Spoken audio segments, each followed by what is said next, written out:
Before the world knew the power of the atom, before mushroom clouds etched themselves into human memory, there were two cities, Hiroshima and Nagasaki, alive with the rhythms of ordinary life.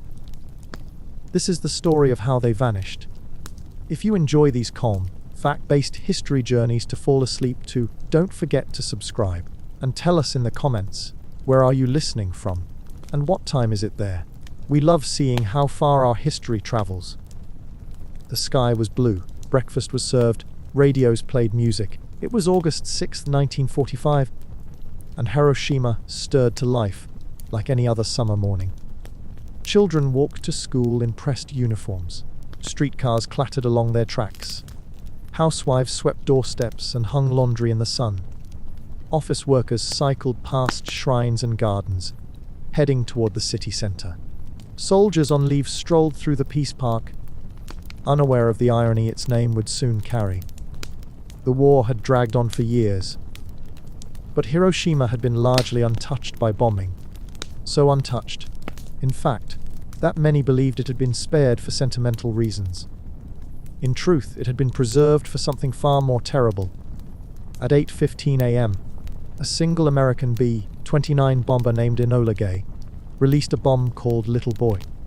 It detonated 600 meters above the city in a blinding flash of light. In less than a second, 70,000 people were gone. Buildings evaporated. Shadows burned into stone. Fires swept through what remained.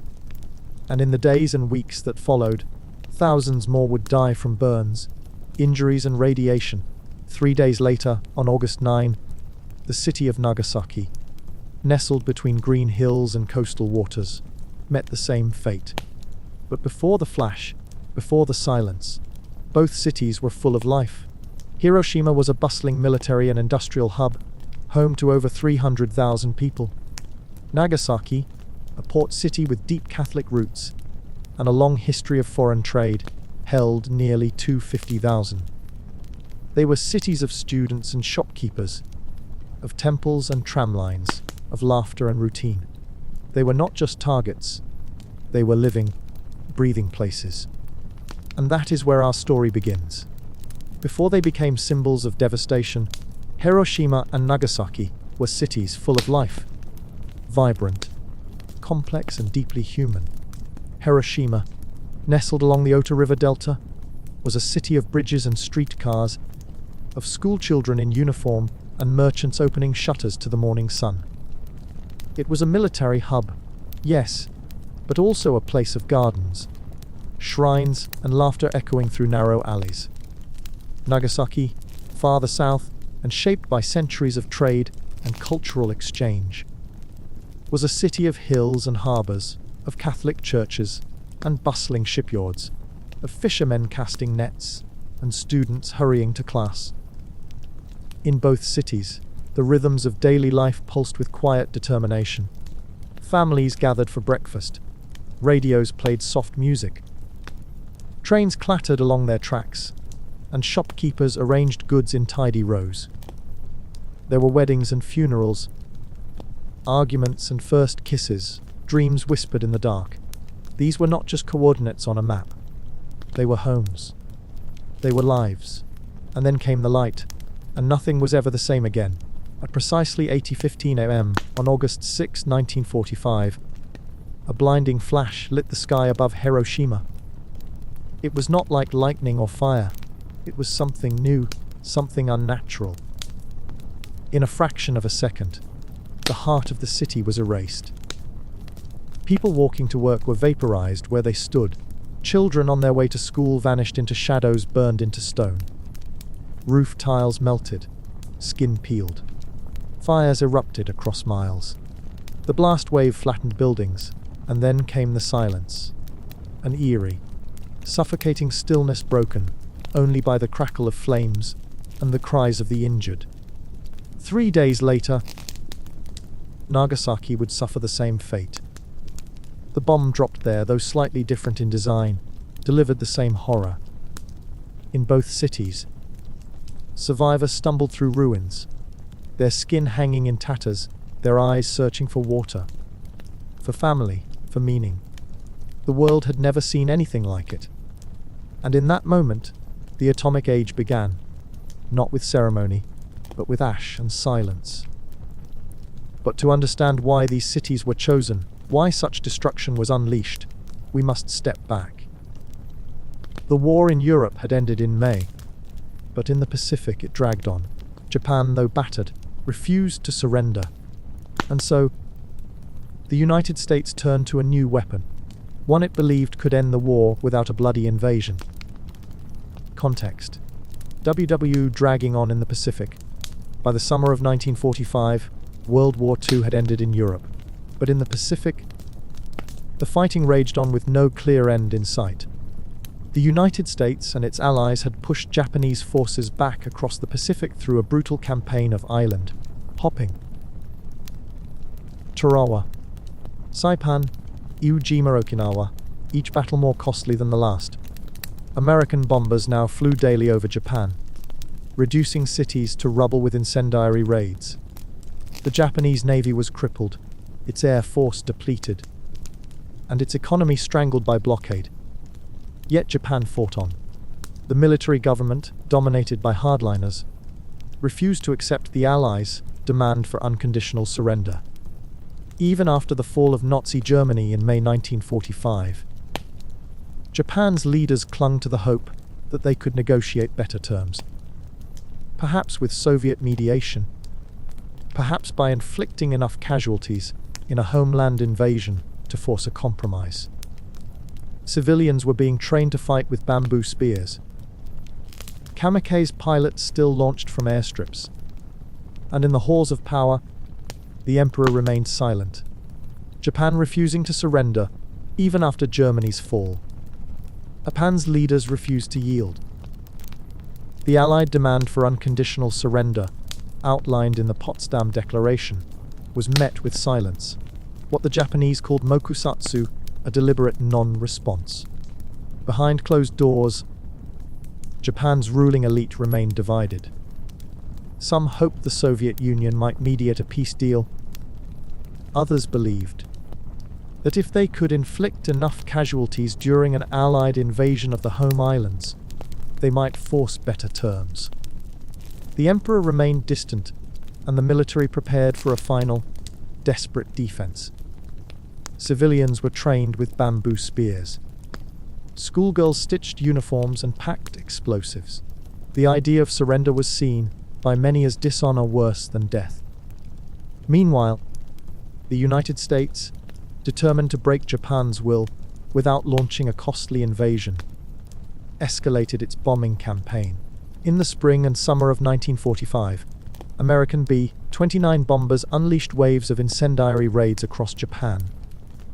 The most devastating came on the night of March 9-10, when over 300 bombers dropped napalm and incendiary bombs on Tokyo. The resulting firestorm killed more than 100,000 people in a single night. More than either atomic bomb would days later. Entire neighborhoods were reduced to ash. The air itself caught fire, and Tokyo was not alone. Cities like Osaka, Kobe, Nagoya, and Yokohama burned too. In total, hundreds of thousands died in these raids, and millions were left homeless. Firebombing of Tokyo and other cities killing hundreds of thousands. The firebombing of Tokyo on the night of March 9-10, 1945, was unlike anything the world had seen. Over 300 American B-29 bombers flew low over the city, dropping nearly 700 tons of incendiary bombs. The result was a firestorm so intense that it consumed 16 square miles of the city, killing more than 100,000 people in a single night, mostly civilians. The flames moved faster than people could run. The air itself became lethal, superheated and filled with smoke. Entire neighborhoods vanished. Mothers clutched children as they fled into canals, only to be boiled alive.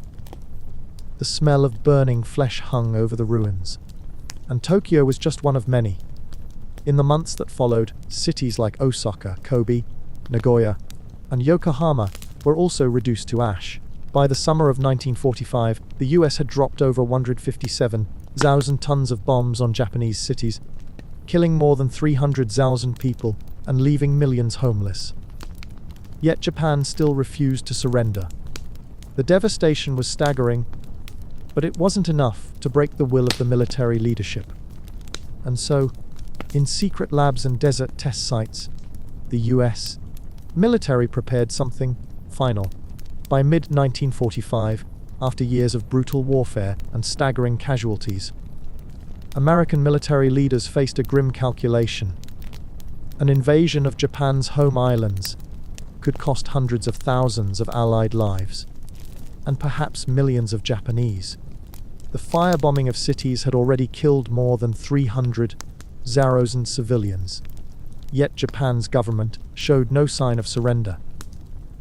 So attention turned to a secret weapon, one that had been in development for years, under a veil of absolute secrecy.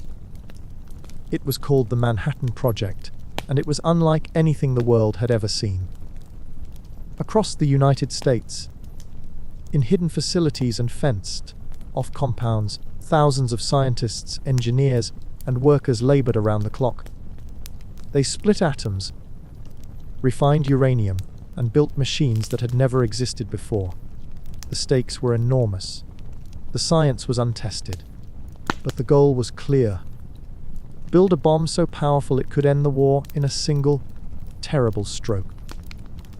At the heart of this effort were some of the most brilliant minds of the 20th century. Theoretical physicist J. Robert Oppenheimer led the project's secret laboratory at Los Alamos, New Mexico.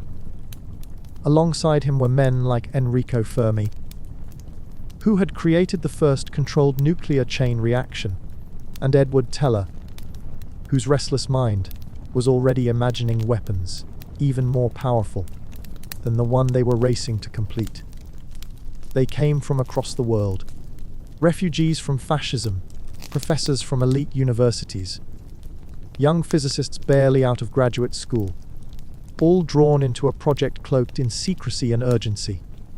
J. Robert Oppenheimer, brilliant and enigmatic, was chosen to lead the scientific effort, despite having no administrative experience. Enrico Fermi, already a legend for creating the first controlled nuclear chain reaction, brought a calm precision to the chaos. Edward Teller, intense and restless, pushed for ideas that even his colleagues found unsettling. Together, they formed the intellectual core of a team tasked with unlocking the destructive power of the atom before Nazi Germany could. The stakes were existential, the science was uncharted, and the pressure was immense. But such a project couldn't be carried out in the open. It needed isolation, security, and a place where theory could become weapon. So, the US government carved out a remote mesa in northern New Mexico, far from cities and scrutiny, and began building something unprecedented. High on the Pajarito Plateau in northern New Mexico, surrounded by pine forests and canyons, a town was built from nothing, its purpose hidden behind fences, its name erased from maps. Los Alamos was not a city that grew over time. It was summoned into existence by war. In late 1942, the US Army, under the direction of General Leslie Groves, selected the site for its isolation, its elevation, and its proximity to rail lines and water. The land had once been home to Native American communities, then ranchers, and most recently, a private boys' school. All were displaced. The government seized the land under eminent domain, and construction began almost immediately. Within months, a self-contained community had risen from the dust: laboratories, dormitories, barracks, mess halls, a hospital, a school, even a movie theater. But this was no ordinary town. It was a place of secrets. Mail was censored. Birth certificates listed only a P.O. box in Santa Fe. Residents were forbidden to say where they lived or what they did. Even spouses were often kept in the dark. The town's population swelled to over 6,000 by the end of the war, including scientists, engineers, military personnel, and their families. Children played in the shadow of barbed wire. Soldiers patrolled the perimeter. And behind locked doors, some of the greatest minds in physics worked day and night to solve problems no one had ever faced before. They debated neutron cross-sections, calculated implosion dynamics, and built machines to measure the unmeasurable. Mistakes could be fatal. Success would change the world. The atmosphere was intense, but not joyless. There were lectures and dances, poker games and poetry readings. Oppenheimer, ever the charismatic leader, quoted Sanskrit, and John Donne smoked endlessly and walked the mesa trails deep in thought. The scientists knew they were racing against time, against the possibility that Nazi Germany might build a bomb first. But by mid-1945, Germany had surrendered. The war in Europe was over, and still, the work at Los Alamos continued. Because now the question was not whether the bomb could be built, but whether it would work. The design chosen for testing was the plutonium implosion device, far more complex than the uranium bomb destined for Hiroshima. It required a perfectly symmetrical collapse of a plutonium core, triggered by precisely timed, explosive lenses. No one could be sure it would function as intended. A test was necessary. A proving ground was chosen, a remote stretch of desert in southern New Mexico known as the Jornada del Muerto, the Journey of the Dead. There, in the early hours of July 16, 1945, the world would witness something it had never seen before. Trinity Test, July 16, 1945, the first nuclear explosion. In the pre-dawn stillness of July 16, 1945, the desert air at the Jornada del Muerto was heavy with tension. Scientists, soldiers, and generals huddled in bunkers and observation posts. Some 10,000 yards from the tower where the device, nicknamed the Gadget, waited. It was perched atop a 100-foot steel structure, its plutonium core assembled just hours earlier in a nearby ranch house. The countdown began at 5:29 a.m. A voice crackled over the radio. No. And then the world changed. The explosion was unlike anything ever witnessed. A blinding flash lit the sky, brighter than the sun, followed by a rising column of fire and smoke that billowed into a towering mushroom cloud. The shockwave rolled across the desert, flattening the tower and turning the sand beneath it into green glass. Trinitite. Observers were knocked to the ground. Some gasped. Others wept. The blast released the energy of 25,000 tons of TNT. It was the first time humanity had unleashed the power of the atom in full. The test had worked. The bomb was real, and in that moment, awe gave way to something colder. Realization. The weapon they had built could destroy a city. It could end a war. It could also end much more. As the fireball faded and the cloud drifted upward, those who had made it possible stood in silence, each grappling with what they had seen. Some cheered, some prayed, and some, like Oppenheimer, turned inward, haunted by what had been done. The reflections that followed would echo through history. The fireball had barely faded from the New Mexico sky, when the weight of what had been unleashed began to settle in. For many of the scientists at Los Alamos, the Trinity test was not a moment of triumph. It was a reckoning. J. Robert Oppenheimer, standing in the desert stillness, later recalled a line from the Bhagavad Gita, the ancient Hindu scripture he had studied in its original Sanskrit. Now I am become death, the destroyer of worlds. It was not a boast. It was a whisper of dread. In that moment, he understood that they had crossed a threshold, that science had delivered a power beyond comprehension, and now it belonged to the world. Others felt it too. Some wept. Some stood in stunned silence. Physicist Kenneth Bainbridge, who directed the test, turned to Oppenheimer and said, "Now we are all sons of bitches."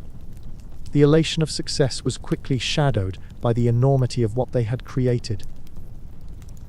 Edward Teller, though fascinated by the possibilities of even more powerful weapons, later expressed unease about the bomb's use on civilians.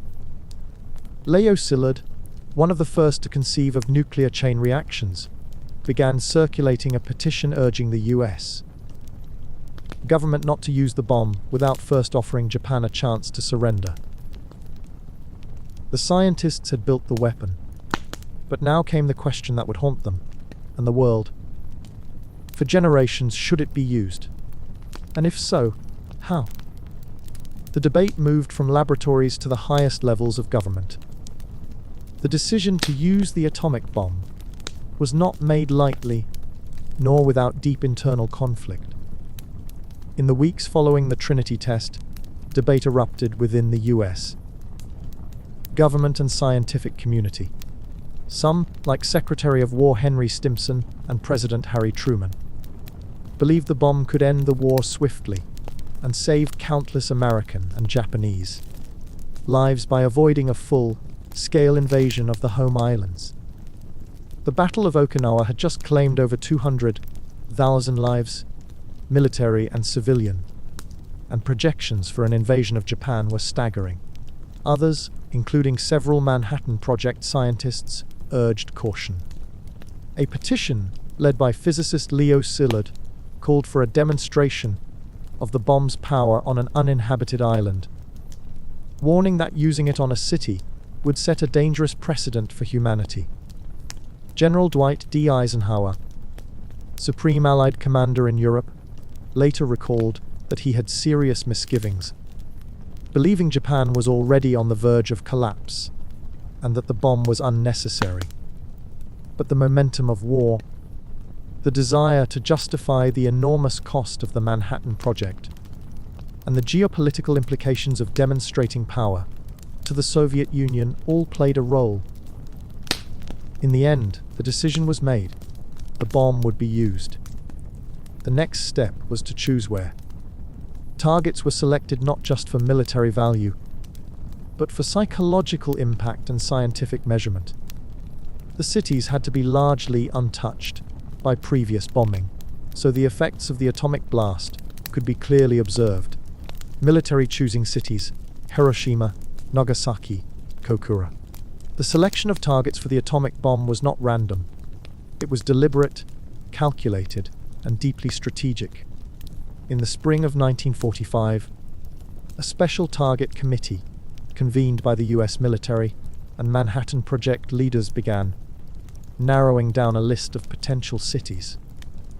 Among the considerations were military significance, urban density, and the psychological impact on Japan's leadership and civilian population.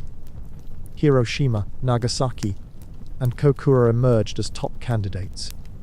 Kyoto, once on the list, was removed, reportedly due to its cultural and historical importance, and perhaps personal intervention from Secretary of War Henry Stimson, who had honeymooned there. Hiroshima was chosen first, a major military command center, a port, and a city with a large civilian population. Kokura, home to one of Japan's largest munitions arsenals, was selected as a primary target for the second bomb. Nagasaki, an industrial port with shipyards and arms factories, was designated as a backup. These cities had something else in common. They had been largely untouched by previous bombing raids. That was no accident. The US wanted to measure the full destructive power of the atomic bomb without interference from prior damage. The goal was not just to destroy, but to demonstrate. Criteria: military industrial value, not previously bombed. The cities chosen for atomic targeting were selected with cold precision. Military planners and scientists sought locations that would maximize both strategic impact and psychological shock. The ideal targets had to serve a dual purpose. They needed to be militarily significant, housing command centers, factories, shipyards, or transportation hubs, and they had to be largely untouched by previous bombing raids. This wasn't out of mercy. It was to ensure that the effects of the atomic bomb could be measured in full, without interference from earlier destruction. Hiroshima, for example, was a major military headquarters and logistics base, with a dense urban core that would amplify the bomb's destructive power. Kokura was home to one of Japan's largest munitions plants. Nagasaki, though not initially the top choice, was a key industrial port with shipbuilding and arms production. These cities had been deliberately spared from conventional bombing, not because they were unimportant, but because they were being saved for something far more devastating. While these decisions were being made in distant rooms, filled with maps and calculations, life in those cities continued as it always had. The people of Hiroshima and Nagasaki woke each day to the sound of streetcars, the smell of breakfast, the chatter of school children. They had no idea that their cities had been marked for erasure. In the summer of 1945, life in Hiroshima and Nagasaki moved forward under the weight of war, but with no sense of the catastrophe that loomed above. Air raid sirens had become routine, and though food was scarce and families were fractured by conscription, the cities still breathed with daily rhythm. In Hiroshima, children walked to school in pressed uniforms, their satchels bouncing at their sides. Streetcars rattled through the city center. Vendors opened stalls, selling rice balls and pickled vegetables. Nagasaki's harbor bustled with workers and fishermen, its churches and temples standing quietly amid the hills.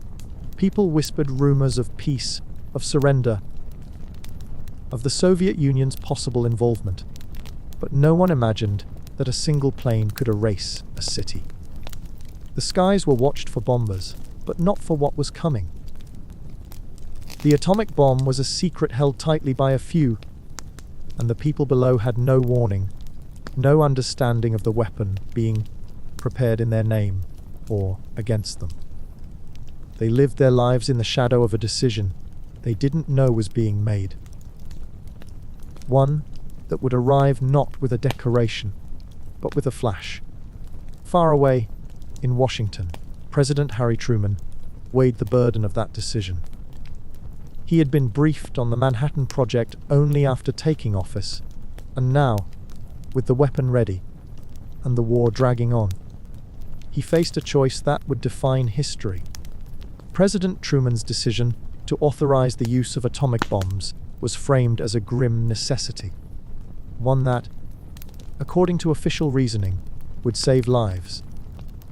After years of brutal warfare in the Pacific and the staggering casualties at battles like Iwo Jima and Okinawa, American military planners estimated that a full-scale invasion of Japan could cost hundreds of thousands of American lives and potentially millions of Japanese. Truman, newly sworn in and briefed on the Manhattan Project only after Roosevelt's death, was told that the bomb could bring a swift end to the war. The alternative, he was warned, was a drawn-out campaign of firebombing and ground invasion that would devastate Japan even further. The Potsdam Declaration had already demanded Japan's unconditional surrender, warning of prompt and utter destruction. If they refused, Japan's silence was taken as defiance. And so, with the weapon now tested and ready, Truman gave the order. The bomb would be used, not as a demonstration, not as a warning, but on a living city. The goal was to shock Japan into surrender, to avoid further bloodshed, and to assert American power in a post-war world. The planes were prepared, the targets were chosen, and as the sun rose over Hiroshima on August 6, 1945, the city stirred to life, unaware of what was coming. Schoolchildren walked to class. Mothers cooked breakfast. Trams clattered along their tracks. It was a morning like any other. Until it wasn't. At dawn on August 6, 1945, Hiroshima stirred to life beneath a soft summer sky. The air was warm, the cicadas already humming in the trees.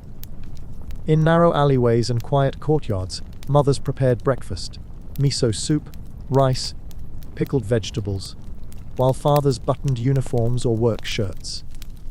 Children, dressed in white shirts and dark skirts or shorts, walked in small groups towards school, their laughter rising above the clatter of wooden sandals.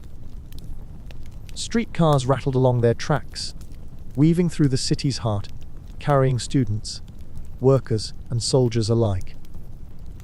The city was alive with motion and sound, unaware that it was living its final moments, as it had always known them. Hiroshima had been spared the firebombing that had ravaged other cities, and many believed it might be left untouched. But above the clouds, far from the quiet streets and morning routines, a silver aircraft was already in the air, its mission sealed, its cargo unlike anything the world had ever seen. At 2:45 a.m. on August 6, 1945, the B-29 Superfortress Enola Gay lifted off from Northfield on the island of Tinian in the Mariana Islands. The aircraft, piloted by Colonel Paul Tibbets and named after his mother, carried a single, unprecedented payload: a uranium-based atomic bomb codenamed Little Boy. The mission had been rehearsed, the crew briefed in strict secrecy, and the weather over Hiroshima confirmed to be clear, accompanied by 2 other planes, one to observe and one to measure the blast. The Enola Gay climbed into the night sky, its engines humming steadily as it headed northwest across the Pacific. Inside the bomb bay, Little Boy rested in a specially modified compartment, armed and ready. The crew, trained for months, and knew the mechanics of the mission, but not the full weight of its consequences. As the bomber approached the Japanese mainland, the sky began to lighten with the coming dawn. Below, Hiroshima was waking up, and yet, despite the presence of American aircraft in the region, no major air raid alarm was triggered. The city had grown used to the sight of solitary planes, often weather scouts or reconnaissance flights, and no one expected what was about to happen. Despite the presence of American aircraft in the skies that morning, Hiroshima's air raid sirens remained silent. A single plane flying high overhead was not unusual, often dismissed as a weather scout or reconnaissance flight. The city had grown accustomed to such sightings, and no one expected a major attack. The all clear had been given earlier, and life resumed its usual rhythm. People stepped out of shelters and into the sunlight. Workers returned to their posts. School children continued their walk to class. There was no sense of urgency, no warning to seek cover. The streets bustled with quiet purpose, unaware that the most destructive weapon ever created was already en route. High above, the Enola Gay maintained its course, its bomb bay doors ready to open. The crew inside moved with practiced calm, their instruments checked, their target locked, and then, at precisely 8:15 a.m., the bomb was released. At exactly 8:15 a.m., the bomb bay doors of the Enola Gay opened high above Hiroshima. The city lay quiet beneath a clear blue sky, its rivers glinting in the morning sun. Below, people were beginning their day, some walking to work, others tending gardens, children filing into classrooms. The bomb, nicknamed Little Boy, was released from 31,000 feet. It fell silently, spinning nose down, guided by gravity and fate. No sirens sounded, no one ran, there was no warning. Just a single object falling through the sky, unnoticed by the thousands of lives it was about to erase. The bomb took 43 seconds to descend. In that time, it passed through layers of atmosphere, through still air and drifting clouds, until it reached a precise altitude of 900 feet above the city center. There, a series of internal mechanisms triggered a chain reaction. Uranium atoms splitting in a fraction of a second, releasing a force unlike anything the world had ever seen. The detonation point was directly above a parade ground, where soldiers were performing morning calisthenics. They were vaporized before they could look up, and then, in a single instant, the sky turned white. It began with a flash, so sudden, so blinding, that for a moment it seemed the sun itself had descended upon the earth. The light was not yellow or orange or red, but pure white, searing and absolute, as if the fabric of reality had been torn open. In that instant, shadows were etched permanently into walls, into pavement, into the sides of buildings. Ghostly silhouettes of people who had stood there only a breath before. The bomb exploded not on the ground, but in the air, 900 feet above the city, to maximize its radius of destruction. From that height, the fireball bloomed outward in perfect symmetry, a sphere of incandescent fury expanding faster than sound, faster than thought. It swallowed the sky. Beneath it, Hiroshima was transformed in less than a second. Roof tiles liquefied, steel girders twisted like paper. Human bodies, caught in the open, were reduced to ash where they stood. Those indoors were flung across rooms, crushed by collapsing walls, or burned alive as fires erupted in every direction. The blast wave followed the light, a wall of pressure that shattered windows miles away and flattened everything in its path. It moved with the force of a hurricane, but hotter, heavier, more final. Trees were uprooted, bridges buckled, entire neighborhoods vanished into dust, and then came the fire. The oxygen was sucked from the air, and in its place came a roaring inferno that consumed wood, flesh, cloth, anything that could burn. Survivors staggered through the ruins, their skin hanging in strips, their eyes blinded, their mouths open in silent screams. The city, once alive with morning routines, was now a landscape of flame and ruin. And above it all, the mushroom cloud rose, first red and orange, then black and grey, towering into the sky like a monument to annihilation. It cast a shadow that stretched for miles, a shadow not of light, but of history itself. And in the heart of that devastation, where the bomb had bloomed, the world had changed forever. What followed was not just destruction, but transformation, of matter, of memory, of meaning. The temperature at the center of the blast exceeded anything found on Earth. It rivaled the core of the sun. And with it came winds that scarred the ground clean, followed by a silence so deep it seemed to swallow sound itself. The temperature at the heart of the explosion soared to levels that defied comprehension. Estimates place it at over 1 million degrees Celsius, hotter than the surface of the sun. In the instant of detonation, the very air ignited. Molecules were torn apart, atoms split. And the energy released was so intense that it created a fireball brighter than anything seen on Earth. At ground zero, the heat was so fierce that it didn't just burn, it obliterated. Roof tiles bubbled and ran like wax. Asphalt boiled. The iron and steel beams softened and twisted. In the immediate radius, the human body stood no chance. Skin ignited. Eyes melted. Bones turned to carbon. The heat was not something that could be felt. It was something that consumed. And then came the wind. The blast wave followed the light, a wall of compressed air traveling faster than sound.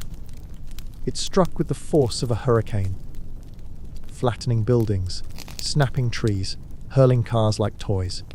People were thrown through walls, impaled by debris, crushed beneath collapsing structures. The pressure ruptured lungs, burst eardrums, and shattered glass across miles. Fires ignited instantly, feeding on the oxygen that had not yet been sucked away. The city became a furnace. And then, just as suddenly, came the silence. It was not the silence of peace, but of absence. A silence so profound it felt unnatural, as if the world itself had paused to comprehend what had just occurred.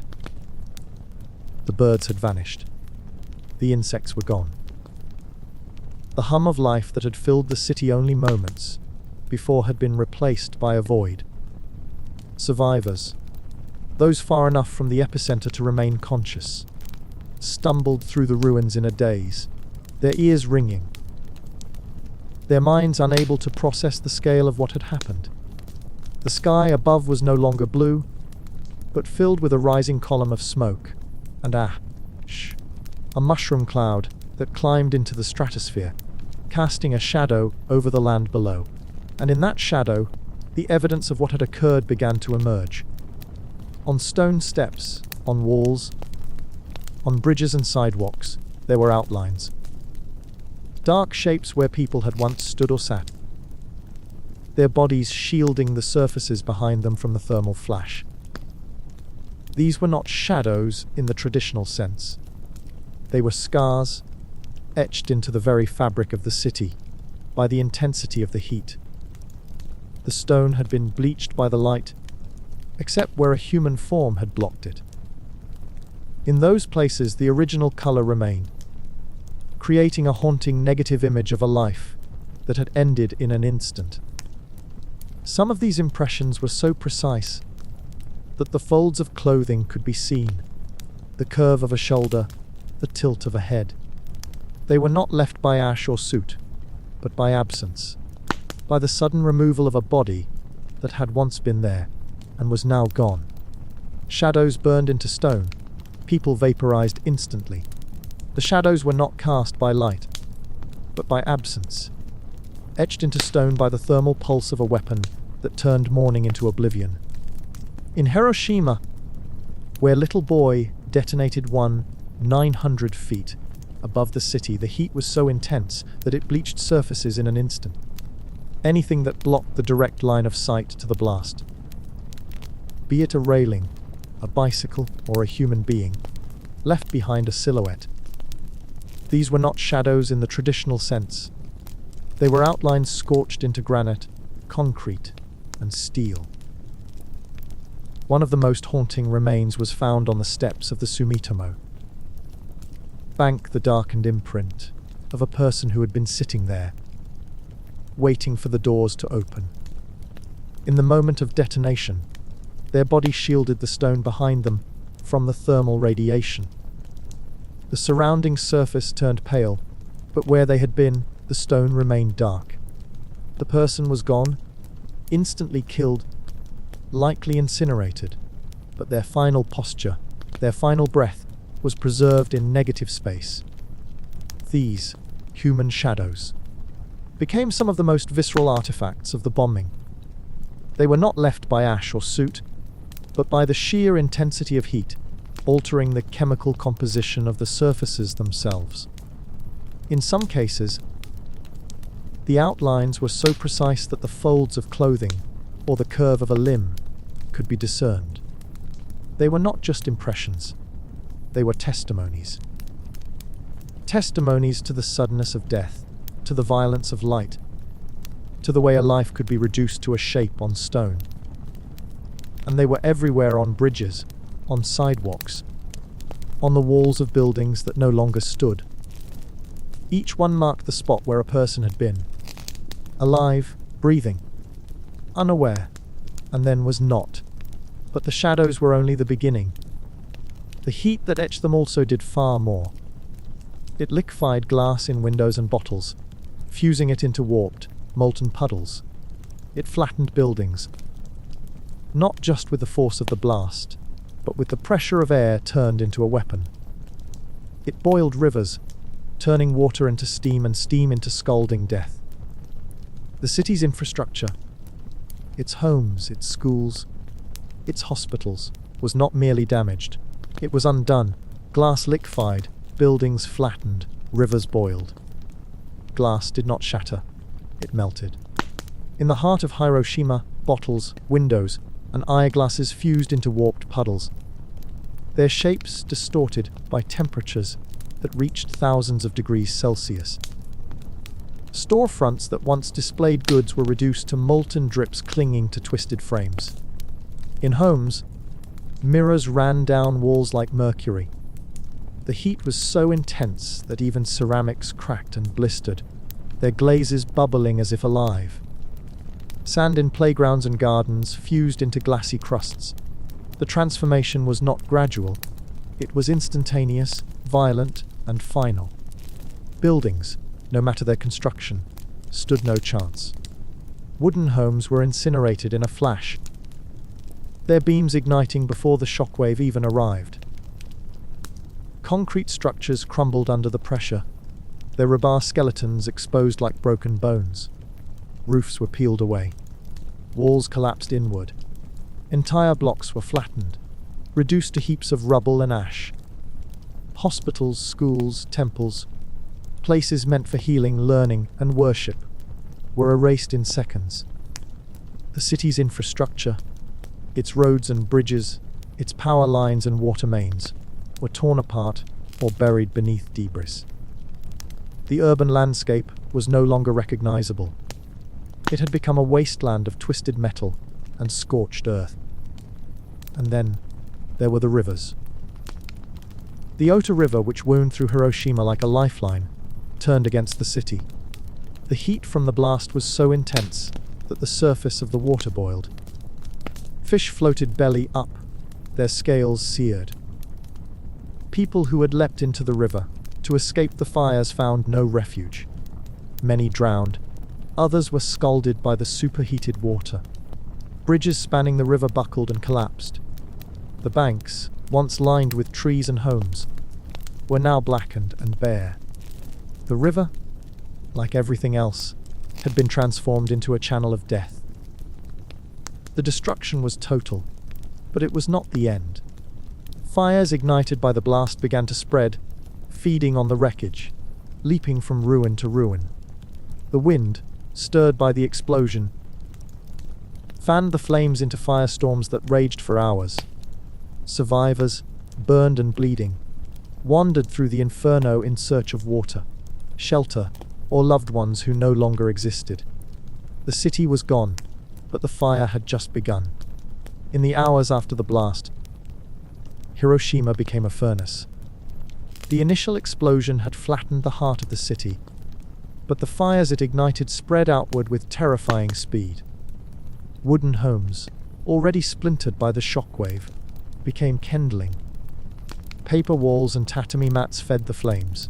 The wind, stirred by the rising heat, whipped the fire into a storm that leapt from ruin to ruin.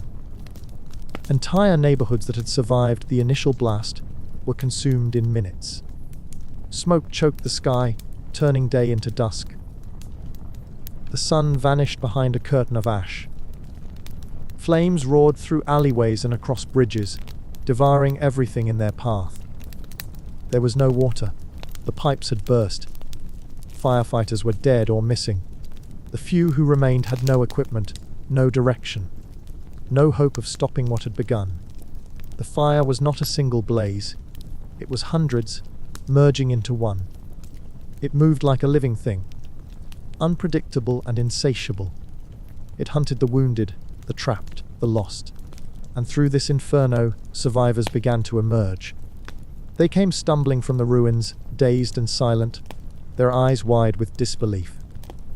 Many were naked or half-dressed, their clothes burned away or hanging in tatters.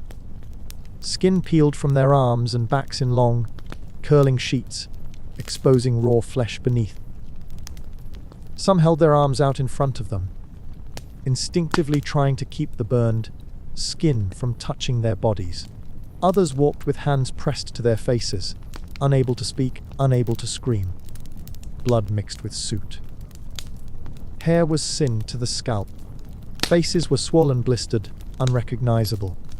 They moved like ghosts, slow, aimless, broken. Children wandered alone, calling for mothers who would never answer. Elderly men sat in the street, staring at nothing. Women carried bundles that were not belongings, but the bodies of loved ones. The silence was broken only by the crackle of fire and the low, hoarse moans of the dying. Survivors wandering in shock, clothes hanging off, skin peeling. They moved through the ruins like phantoms, silent, staggering, stripped of identity.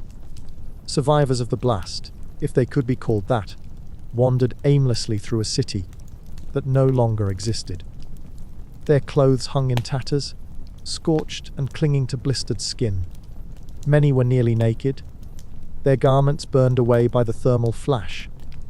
Skin peeled from their arms and backs in long, curling sheets, exposing raw, red flesh beneath. Some held their arms out in front of them, not in supplication, but to keep the hanging skin from touching their bodies. Faces were swollen beyond recognition. Eyes were clouded, mouths open in soundless cries. They walked in lines, in clusters, in solitude, each one bearing the marks of a weapon that had no precedent. Some called out for water. Others searched for family, for friends, for anyone who might still be alive. But most said nothing. They simply moved, as if motion alone might keep them tethered to the world. The streets were littered with the dead and dying. Fire still burned in the distance, casting flickering shadows across the rubble. The air was thick with smoke, dust, and the acrid stench of charred flesh. Hospitals were gone. Doctors and nurses were among the victims. There was no medicine, no shelter, no plan. People collapsed where they stood, their wounds untreated, their pain unimaginable. Flies gathered quickly. Maggots followed. In the absence of care, infection set in almost immediately. Some survivors tried to help others, but most could barely help themselves. The city had become a place of ghosts, living and dead alike. And then, as if the devastation were not complete, the sky began to change. Clouds gathered above the smouldering ruins, dark and heavy. Within an hour of the blast, fat drops began to fall, thick, sticky, and black. It was not ordinary rain. It carried with it the ash of the city, the soot of the fires, and something else, the invisible residue of the bomb itself. Black rain falling, radioactive, poisonous. It fell in thick, oily drops, dark as ink, heavy as sorrow. The black rain began within an hour of the explosion, descending over Hiroshima like a second wave of destruction. It was born from the firestorm. The bomb's heat had sucked vast quantities of ash, soot, and pulverized debris into the sky, where it mingled with radioactive particles and condensed into rain clouds.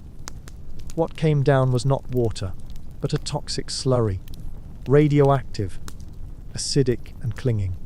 It stained skin and clothing, soaked into soil, and pooled in the hollows of shattered streets.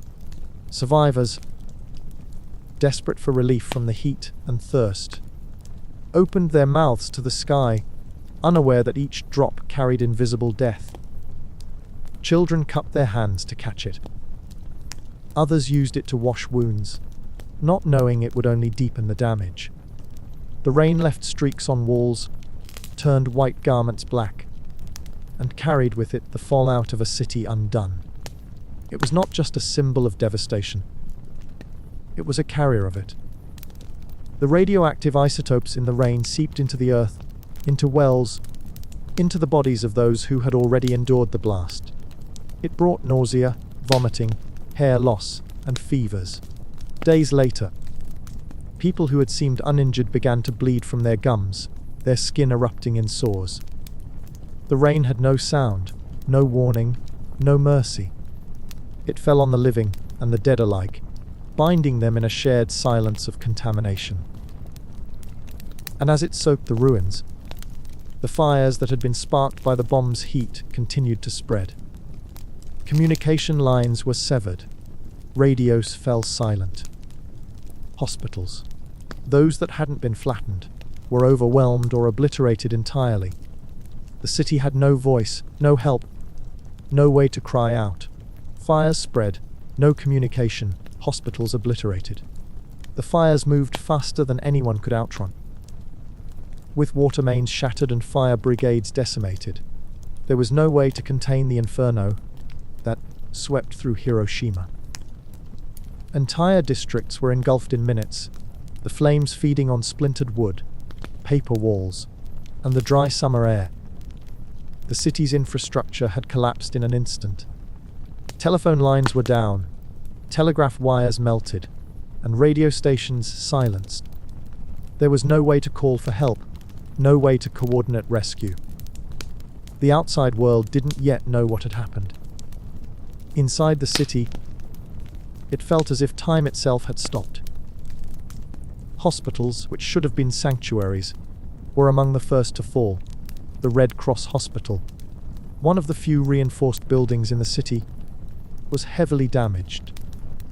Its windows shattered, its roof partially collapsed, and its wards filled with the wounded and the dying. Doctors and nurses who survived the blast worked without supplies, without electricity, without rest. Many were injured themselves. Makeshift triage centers sprang up in temples, schools, and parks, anywhere that hadn't been reduced to ash. But there were no antiseptics, no morphine, no clean bandages. The wounded lay on straw mats or bare ground, their burns festering, their cries unanswered. And yet, amid the chaos, people tried to help. Priests emerged from shattered churches, their vestments scorched, their hands trembling, offering last rites to the dying and comfort to the living. Students from nearby schools, many of them burned and bleeding, formed human chains to carry water from broken cisterns. They tore strips from their uniforms to bind wounds. Medical students, barely trained, stepped into the roles of surgeons and nurses. Doctors who had lost their own families continued to work, moving from patient to patient with hollow eyes and blood-stained hands. They were overwhelmed by the scale of the suffering, by the lack of resources, by the sheer impossibility of the task. But they kept going, because there was no one else. Priests, students, doctors trying to help, overwhelmed. They worked with bare hands and broken hearts. In the smoldering ruins of Hiroshima, priests, students, and doctors, those who had survived, rose to meet a catastrophe beyond comprehension. The priests moved among the dying, offering last rites in whispers, their vestments scorched, their voices hoarse from smoke. They prayed over bodies they could not save, over children who no longer stirred, over mothers who clutched lifeless infants. Their faith was their only tool, their presence the only comfort. Students, many of them teenagers from mobilized labor brigades, became stretcher bearers, water carriers, and nurses. Some had been in the city center when the bomb fell, their classmates vaporized beside them. Those who lived stumbled into the chaos, their own wounds ignored, as they tore strips from their uniforms to bind others' burns. They carried the injured on doors and tatami mats, laid them in temple courtyards and schoolyards, turned into makeshift morgues. They did not cry. There was no time. Doctors, those few who had not been killed outright, faced an impossible task. Hospitals were gone. Medical supplies had been incinerated. Many physicians were injured themselves, their hands trembling from shock and radiation sickness. Yet they moved from patient to patient, performing amputations without anesthesia, cleaning wounds with boiled rainwater, trying to triage when everyone needed saving. They worked until they collapsed, then rose again. The scale of suffering defied all training, all reason. And still, it was not enough. By nightfall, the city was a furnace of flame and silence. The wounded lay in rows, moaning softly or not at all. The smell of burned flesh hung in the air. The fires had not stopped. The black rain had not cleansed. And the death toll had only begun to be understood. 80,000 people died instantly.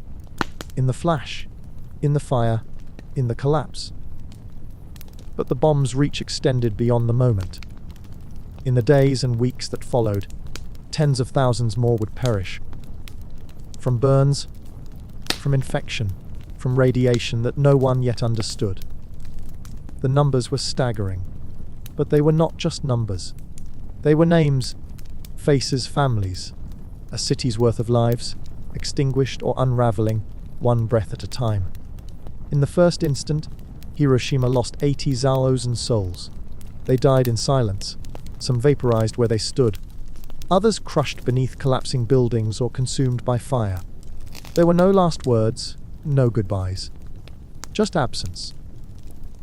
The scale of death was incomprehensible, but it was only the beginning. In the days and weeks that followed, tens of thousands more would succumb, not to the blast, but to what it left behind. Burns that refused to heal, infections that spread unchecked, fevers that rose without cause. The city had become a graveyard, and the dying continued long after the smoke had cleared. Radiation, invisible and poorly understood, began its second assault. People who had appeared uninjured on the day of the bombing began to fall ill. Hair fell out in clumps, gums blood, skin erupted in sores. Some blood from their eyes, their ears, their mouths. Others collapsed without warning, their strength drained by something no one could see. Doctors, already overwhelmed, had no name for this sickness. They called it atomic disease. But they didn't know how to treat it. Children who had survived the blast began to waste away. Pregnant women miscarried. The lucky ones died quickly. The rest lingered. And still, the survivors endured.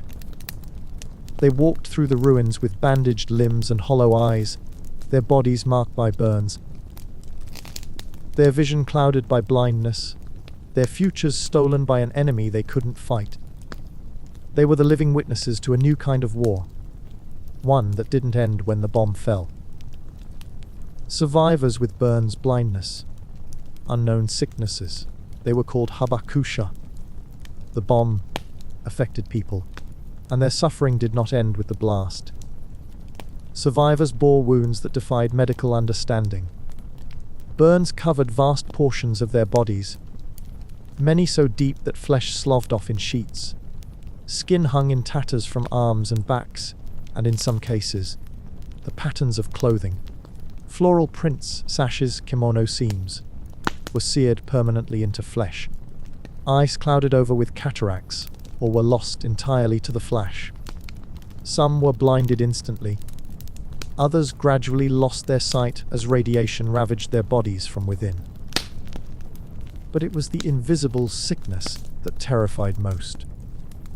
People who had escaped the fires and rubble began to fall ill days later. They bled from their gums and mouths. Their hair came out in clumps. Fevers spiked without cause. Purple blotches appeared beneath the skin, signs of internal hemorrhaging. Children who had seemed unharmed collapsed in the streets. Pregnant women miscarried.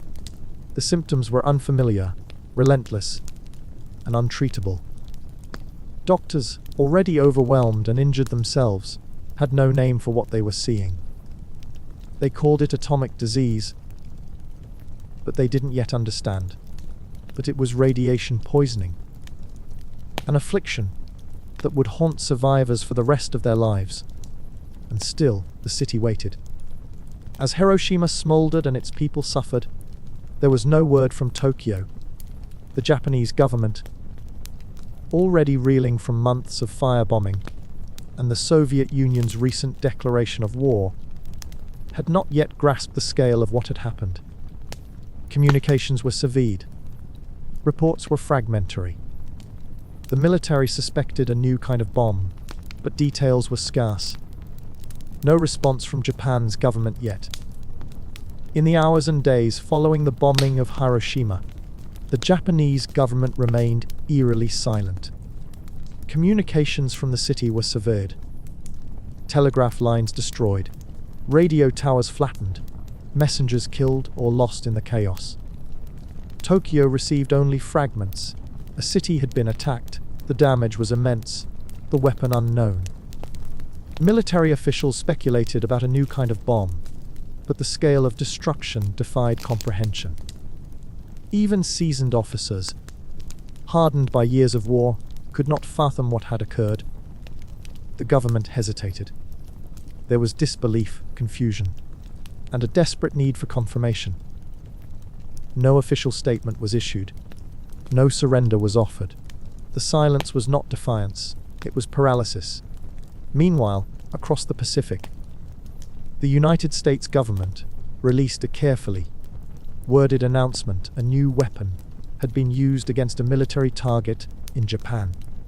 President Truman, speaking from the USS Augusta, declared that the bomb had been dropped on Hiroshima and that it harnessed the force from which the sun draws its power. The tone was triumphant. The message was clear: the war could now end swiftly. But the details were sparse. There were no images, no casualty figures, no mention of civilians. The American public, still reeling from years of war and the loss of thousands in the Pacific, greeted the news with a mixture of relief and awe. Newspapers ran headlines about the bomb's power, its scientific marvel, its potential to reshape the world. But few understood what had truly happened.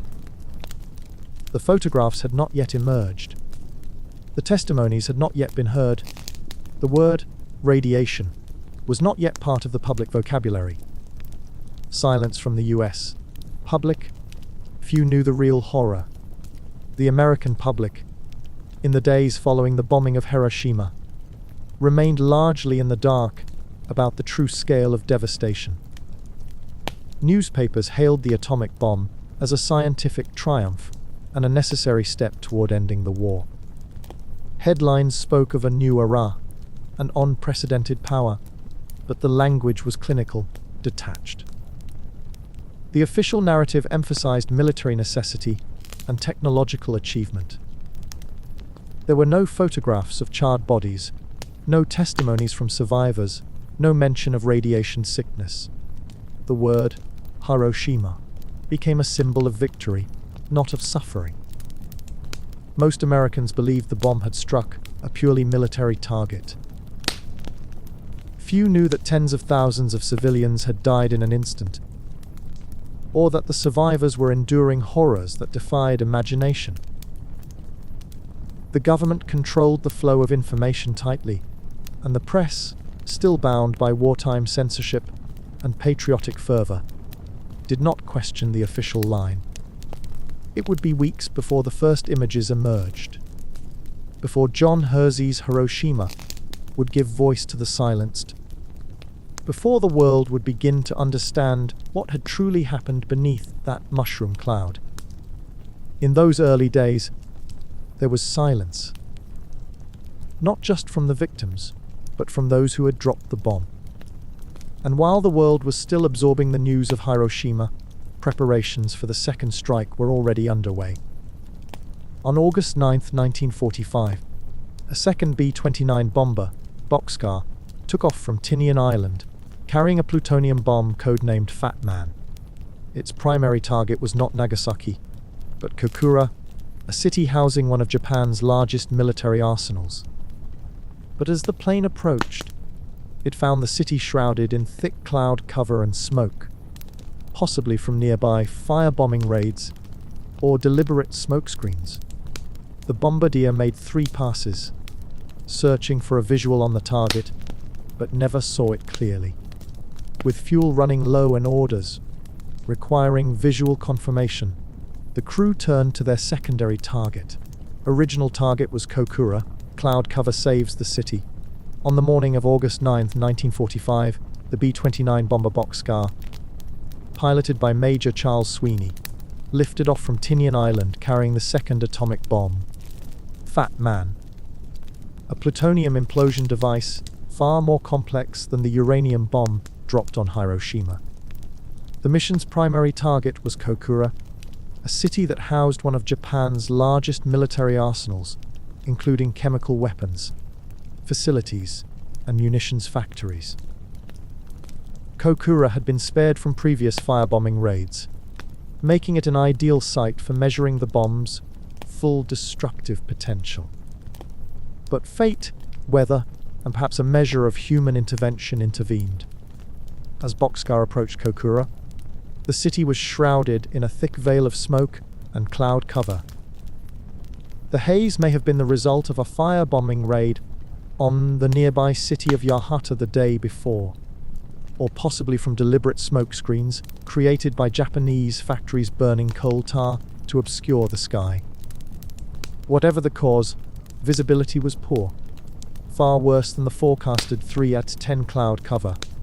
Sweeney made 3 passes over the city, circling for nearly 45 minutes, hoping for a break in the clouds. But the visual confirmation required for the drop never came. The bomb could not be released by radar. It had to be aimed by sight. And with fuel running dangerously low, the crew faced a critical decision. They could not wait any longer. Kokura had vanished beneath the clouds, and with it, its fate. The mission could not be aborted. The bomb could not return. There was only one option left. Pilot diverts to secondary target Nagasaki.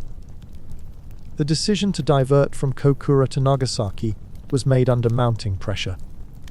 With fuel dwindling and visibility over the primary target obscured by thick haze and smoke, possibly from earlier firebombing or deliberate smokescreens, Major Charles Sweeney had no choice. The mission could not be aborted, and the bomb could not be returned. The crew of Boxcar turned south, toward their secondary target, Nagasaki. Nagasaki was not an arbitrary fallback. It was a major industrial hub, home to the Mitsubishi Steel and Arms Works, the Mitsubishi Torpedo Plant, and a sprawling shipyard complex. But unlike Hiroshima, Nagasaki was not a flat, open city. It was nestled between steep hills and divided by narrow valleys. The topography would shape the bomb's impact in unexpected ways. The crew approached the city through broken cloud cover, searching for a visual on the target. At 11:02 a.m., they found a break in the clouds over the Urakami Valley, just enough to release the bomb. Fat Man, the plutonium implosion device, was more powerful than Little Boy, but its detonation over Nagasaki would unfold differently. The city's terrain, its ridges, hills, and industrial sprawl would absorb and deflect the blast in ways that Hiroshima's flat plain had not. Heavier industry, more hills, different blast dynamics. Nagasaki was a city of industry and valleys, a place where geography would shape the unfolding of catastrophe. Unlike Hiroshima's flat, open terrain, Nagasaki was cradled between steep hills and ridgelines, its neighborhoods tucked into narrow basins and winding river valleys. This topography would alter the bomb's effects in ways no one fully anticipated. The city's industrial core, home to the Mitsubishi Steel and Arms Works, the torpedo factory, and shipbuilding yards, was densely packed. But the surrounding hills created natural barriers that both contained and deflected the blast. The bomb's energy would not radiate evenly. Some areas, shielded by ridges, would be spared the full force. Others, caught in the bowl of the Urakami Valley, would be devastated beyond recognition. The bomb itself, Fat Man, was more powerful than the one dropped on Hiroshima. It used a plutonium core and an implosion mechanism, producing a yield of approximately 21 kilotons. But the terrain of Nagasaki meant that its destructive power would be both concentrated and uneven. The hills reflected the shockwave back into the valley, amplifying the destruction in some places, while sparing others just beyond a ridge. The result was a patchwork of ruin. Entire districts flattened while others, mere blocks away, remained standing. The industrial targets were hit hard, but so too were schools, churches, and homes. The Urakami Cathedral, once the largest Catholic church in East Asia, stood less than 500 meters from the hypercenter. It was obliterated. At exactly 11:02 a.m., on August 9, 1945, the second atomic bomb detonated over Nagasaki. The moment was marked not by a single sound, but by a convergence of forces that tore through the city with unimaginable violence. Fat Man exploded at an altitude of approximately 1 6 and 50 feet above the Urakami Valley, a densely populated industrial and residential district. The blast unleashed a fireball brighter than the sun, expanding outward in a sphere of incandescent fury. In that instant, the sky turned white, and the city below was engulfed in light, heat, and pressure. The explosion released the energy equivalent of 21,000 tons of TNT, 40% more powerful than the bomb dropped on Hiroshima. The shockwave radiated outward, flattening buildings, snapping trees, and hurling debris in every direction. The hills that cradled Nagasaki reflected the blast back into the valley, amplifying the destruction in some areas while shielding others. The Urakami Cathedral, once the largest Catholic church in East Asia, was obliterated. The Mitsubishi Arms factory and torpedo works were torn apart. Fires ignited instantly, racing through the wooden structures that lined the narrow streets. The air itself seemed to burn. Unlike Hiroshima, where the bomb had detonated over a flat plain, Nagasaki's topography created a patchwork of devastation. Some neighborhoods were reduced to ash and rubble, others, just beyond a ridge, remained eerily intact. Survivors described a thunderclap that seemed to come from inside their own skulls, followed by a wind that stripped the skin from their bodies. The blast left behind a crater of silence, broken only by the crackle of fire and the cries of the wounded. This was not the same weapon that had destroyed Hiroshima. Fat Man was a different design entirely, a plutonium implosion device, more complex, more powerful, and more difficult to build. Its detonation marked not just the second use of atomic force in war, but the arrival of a new kind of bomb, one born of compression, symmetry, and a deeper mastery of nuclear physics. Fat Man was a different beast entirely. Unlike the simpler gun-type mechanism used in Little Boy, this bomb relied on a far more complex and technically demanding design. The plutonium implosion device. At its core was a subcritical sphere of plutonium-239, surrounded by carefully shaped high explosive lenses. When detonated, these explosives compressed the plutonium inward with extraordinary symmetry, forcing it into a supercritical state in a fraction of a microsecond. The implosion had to be perfect. Any asymmetry would cause the bomb to fizzle rather than explode. To ensure success, scientists at Los Alamos had tested this design weeks earlier in the New Mexico desert during the Trinity test, the world's first nuclear detonation. That test had confirmed the terrifying potential of implosion, a chain reaction that could release energy equivalent to 21,000 tons of TNT in a single, blinding instant. The bomb's internal components, initiators, reflectors, tampers, were engineered with obsessive precision. The plutonium core was surrounded by a neutron initiator that would flood it with particles at the exact moment of maximum compression, ensuring the chain reaction began at the peak of density. The tamper and reflector helped contain the reaction for just long enough to maximize yield before the bomb tore itself apart. It was a marvel of physics and engineering, born from urgency and fear, and it worked exactly as designed. And yet, for all its complexity, all its refinement, all its scientific elegance, the outcome on the ground was indistinguishable from its predecessor. Same result: devastation. The bomb that fell on Nagasaki may have differed in design, in yield, in the physics of its detonation. But to those beneath its blast, the outcome was indistinguishable from Hiroshima. The fireball bloomed with the same blinding fury, a sphere of light and heat that erased everything within its reach. The shockwave tore through the Urakami Valley, flattening buildings, snapping trees, and hurling debris like shrapnel.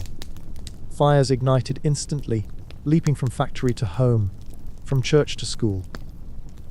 The hills that cradled the city funneled the destruction inward, amplifying the blast in some places, shielding others, but the randomness offered no mercy. The cathedral was reduced to rubble. The Mitsubishi factories were obliterated. Entire neighborhoods vanished in the blink of an eye. The air filled with smoke, ash, and the cries of the wounded. Survivors staggered through the ruins, their skin burned, their eyes blinded, their voices hoarse with dust and grief. The city's rivers ran black with soot. The streets were choked with rubble and silence.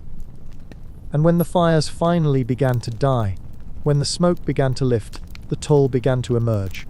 40,000 killed instantly. Factories, homes, temples vanish. 40,000 lives were extinguished in a single instant. The blast from Fat Man tore through Nagasaki with a force that defied comprehension. The industrial heart of the city, Mitsubishi Steelworks, the torpedo factory, the shipyards, was annihilated. Buildings collapsed inward, their steel frames twisted like wire. Homes vanished, reduced to smoldering piles of ash and rubble. Temples that had stood for centuries, wooden sanctuaries of prayer and memory, were incinerated in seconds. The fireball consumed everything in its radius, and the shockwave flattened what remained. Streets became unrecognizable. Landmarks disappeared. The city's very shape was altered, its valleys filled with debris, its rivers choked with the wreckage of lives.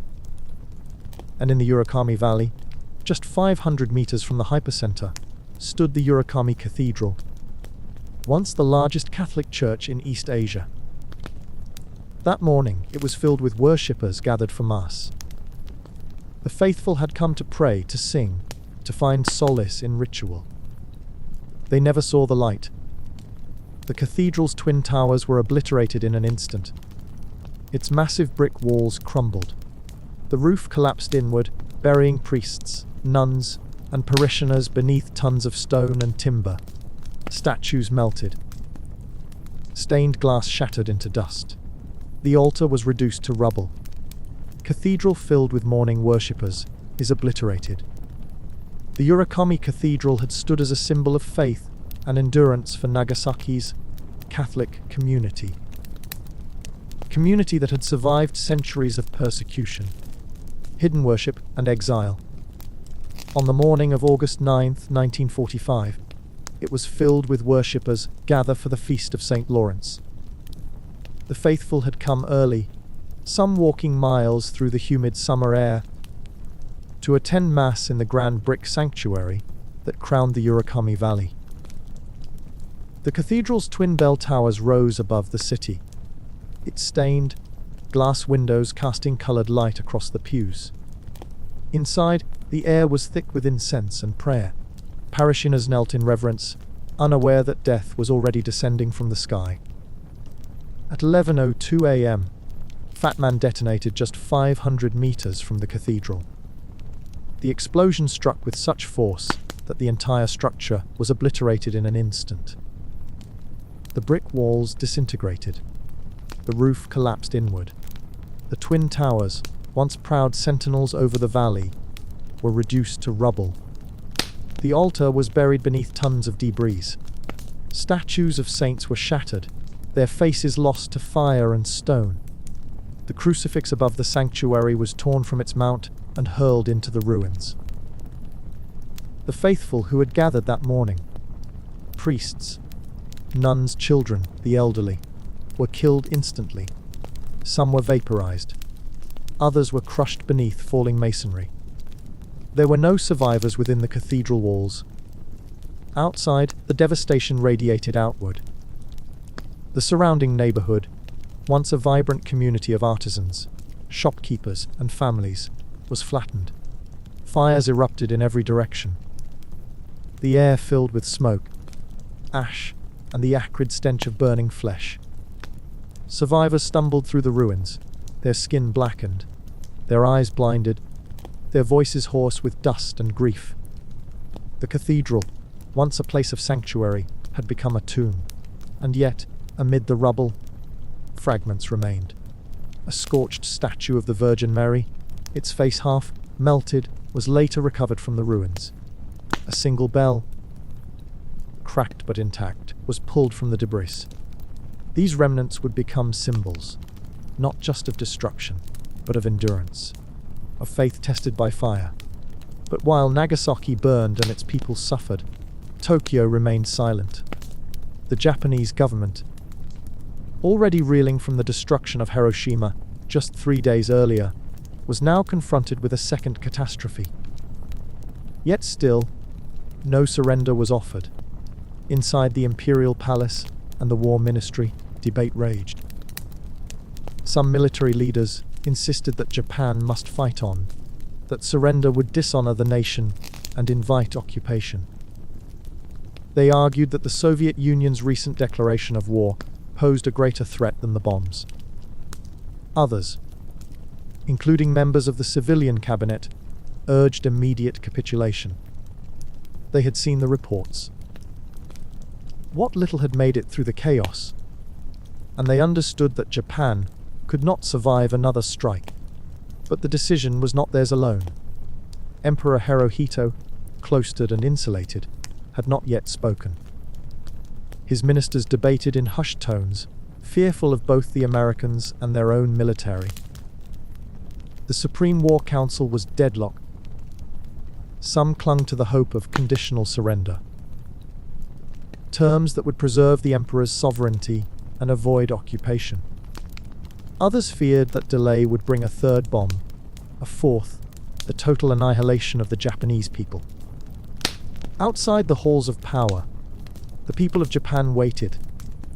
They did not know the full extent of what had happened in Hiroshima or Nagasaki.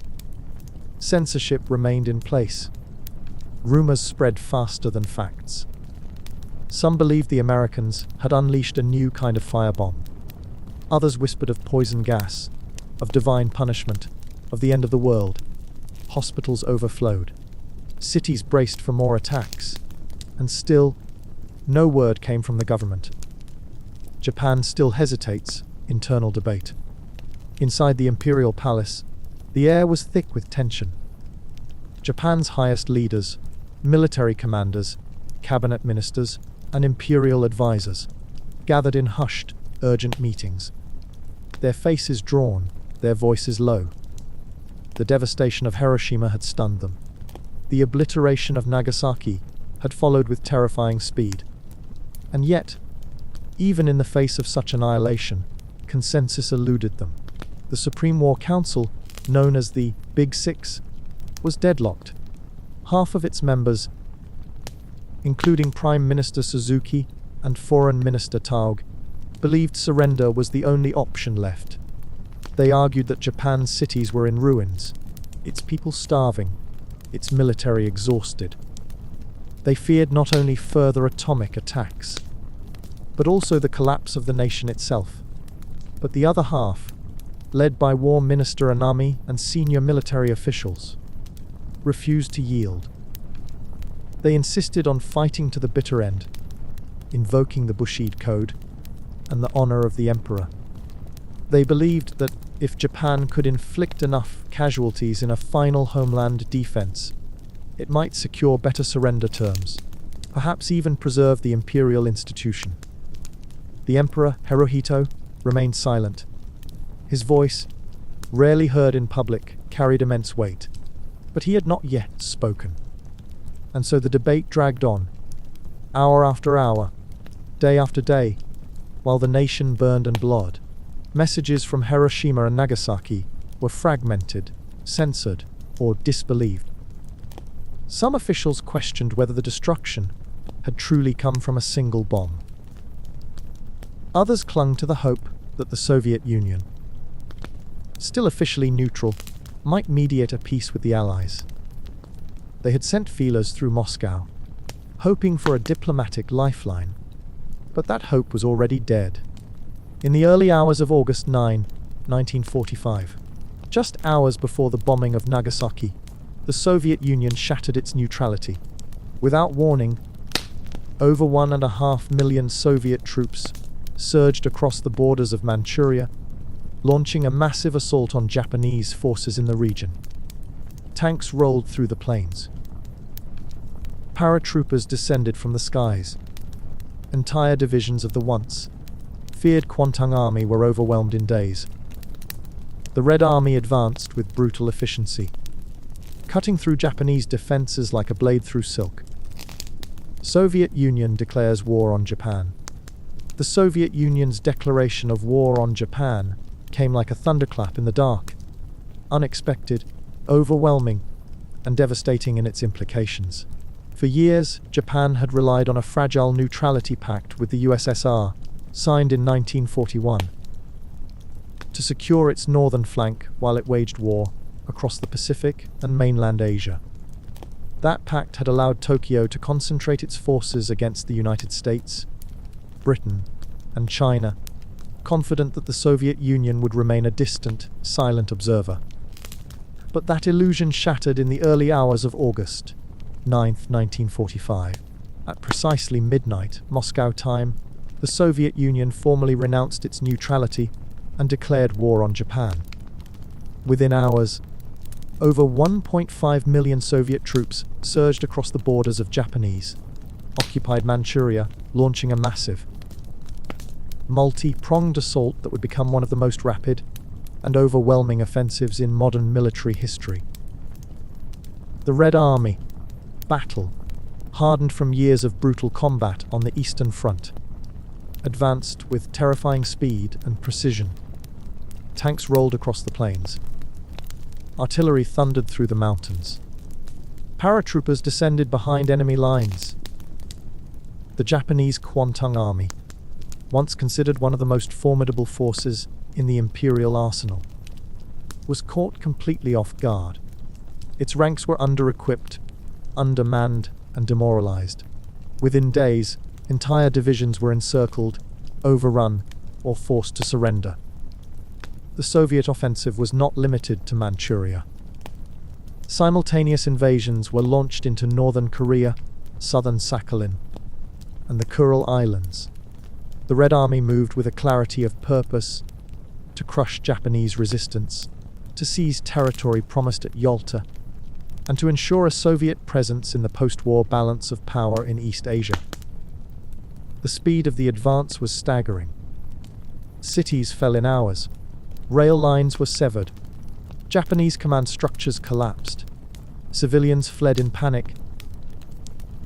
Many of them settlers who had been encouraged to colonize Manchuria during Japan's imperial expansion. Now they faced the wrath of a vengeful army that had not forgotten the Russo-Japanese War of 1904 or the humiliation of earlier defeats. In Tokyo, the news of the Soviet invasion landed like a second bomb. Just 3 days earlier, Hiroshima had been obliterated by an American atomic weapon. Now, a new front had opened, one that Japan had neither the strength nor the will to resist. The military leadership, already fractured by internal debate, was thrown into chaos. The hope that the USSR might mediate a negotiated peace with the Allies evaporated instantly. Stalin had made his intentions clear. There would be no mediation, no neutrality, no mercy. The Japanese cabinet convened in emergency session. The arguments were fierce, desperate. Some still clung to the fantasy of conditional surrender, terms that might preserve the emperor's sovereignty or avoid occupation. Others, finally, saw the truth: Japan was finished. Its cities were in ruins. Its people were starving. Its armies were broken. And now, with the Soviets advancing from the north and the Americans threatening invasion from the south, the nation faced total annihilation. Emperor Hirohito, who had remained largely silent throughout the war, now stepped forward. In a rare and unprecedented move, he addressed the Supreme War Council directly. He spoke not of honor or victory, but of survival. He urged surrender, not as defeat, but as a means to preserve what remained of the nation. His words carried the weight of centuries, and for the first time, the council listened. On August 14, after days of bitter debate and a failed coup attempt by hardline officers, the Japanese government transmitted its acceptance of the Potsdam Declaration to the Allies. The only condition: the preservation of the emperor's position. The Allies, led by the United States, agreed, so long as the emperor would be subject to the authority of the Allied Supreme Commander. And so, on the morning of August 15, 1945, Emperor Hirohito addressed his people in a crackling radio broadcast. The first time his voice had ever been heard by the public. Speaking in formal, archaic Japanese, he did not use the word surrender. Instead, he spoke of enduring the unendurable, of bearing the unbearable, of laying down arms to prevent the total destruction of the Japanese people. Across the nation, people wept, bowed, and fell silent. The war was over. Finally, Japan announces surrender on August 15, the morning of August 15, 1945.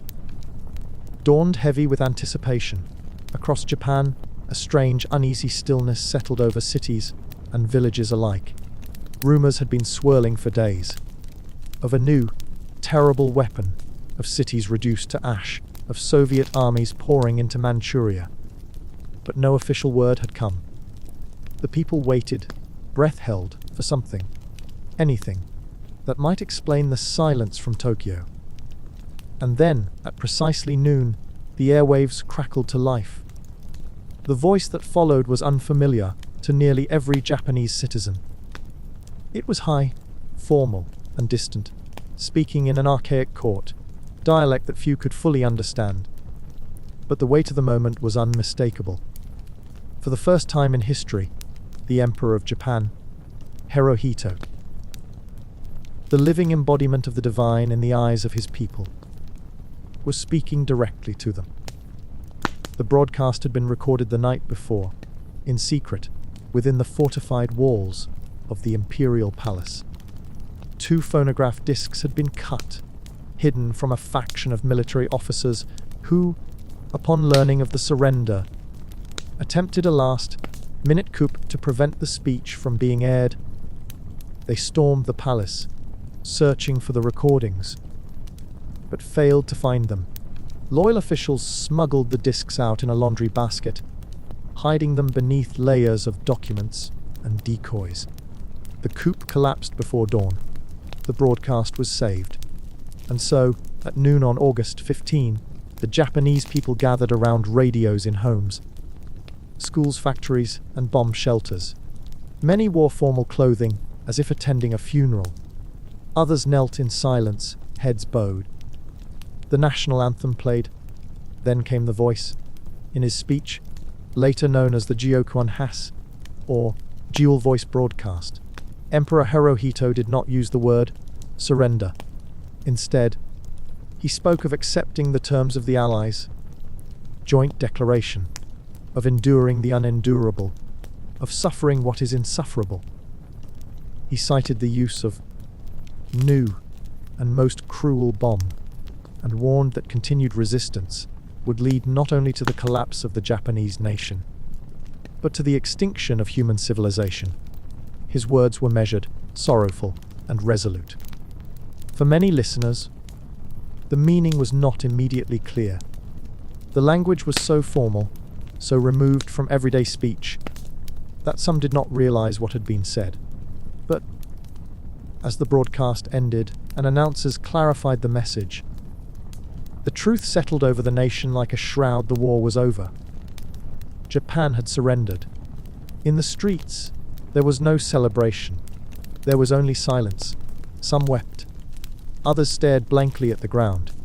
A few, unable to bear the shame, took their own lives. But for most, it was a moment of stunned reckoning. The empire that had promised eternal victory had fallen. The divine voice had spoken, not of triumph, but of survival. Emperor speaks directly to the people for the first time. For the first time in the history of the Japanese Empire, the voice of the emperor reached the ears of his people, not through proclamation or edict, but through the crackling static of a national radio broadcast. At precisely noon on August 15, 1945, the nation stood still. In homes, factories, schools, and bomb shelters, millions gathered around radios, many kneeling, many weeping, unsure of what they were about to hear. The voice that emerged was high, formal, and distant, speaking in classical Japanese, a dialect so archaic that many listeners struggled to understand its meaning. But the gravity of the moment transcended language. It was the voice of Emperor Hirohito, the living embodiment of the divine in Japanese tradition, addressing his subjects directly for the first time in their lives. The speech, later known as the Gyokun Hess, the dual voice broadcast, was not delivered live. It had been recorded the night before in a bunker beneath the imperial palace, hidden from a faction of military officers who had attempted a last-minute coup to prevent its release. The phonograph discs were smuggled out under threat of death, concealed in a laundry basket and protected by loyal palace staff. The coup failed. The broadcast survived. In his message, the emperor did not use the word surrender. Instead, he spoke of accepting the terms of the Allies' joint declaration, of enduring the unendurable, of suffering what is insufferable. He cited the use of a new and most cruel bomb, and warned that continued resistance would lead not only to the collapse of the Japanese nation, but to the extinction of human civilization. He acknowledged the suffering of his people, the sacrifices of soldiers, and the devastation wrought by war. He urged his subjects to cultivate the ways of rectitude, to rebuild, to endure. For many, the moment was surreal. The emperor's voice had been mythologized, his presence distant and divine. Now he was human, solemn, wary, and speaking of defeat. The broadcast marked not only the end of World War II, but the end of an era. The imperial mystique had been pierced.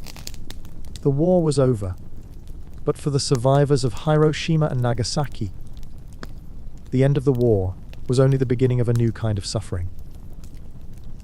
In the months and years that followed, the long-term effects of the atomic bombings began to reveal themselves in ways no one had anticipated. People who had appeared uninjured began to fall ill. Children developed fevers and bruises that would not fade.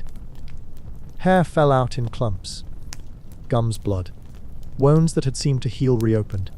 Doctors, baffled and overwhelmed, began to recognize a pattern, one that pointed to a silent, invisible killer radiation.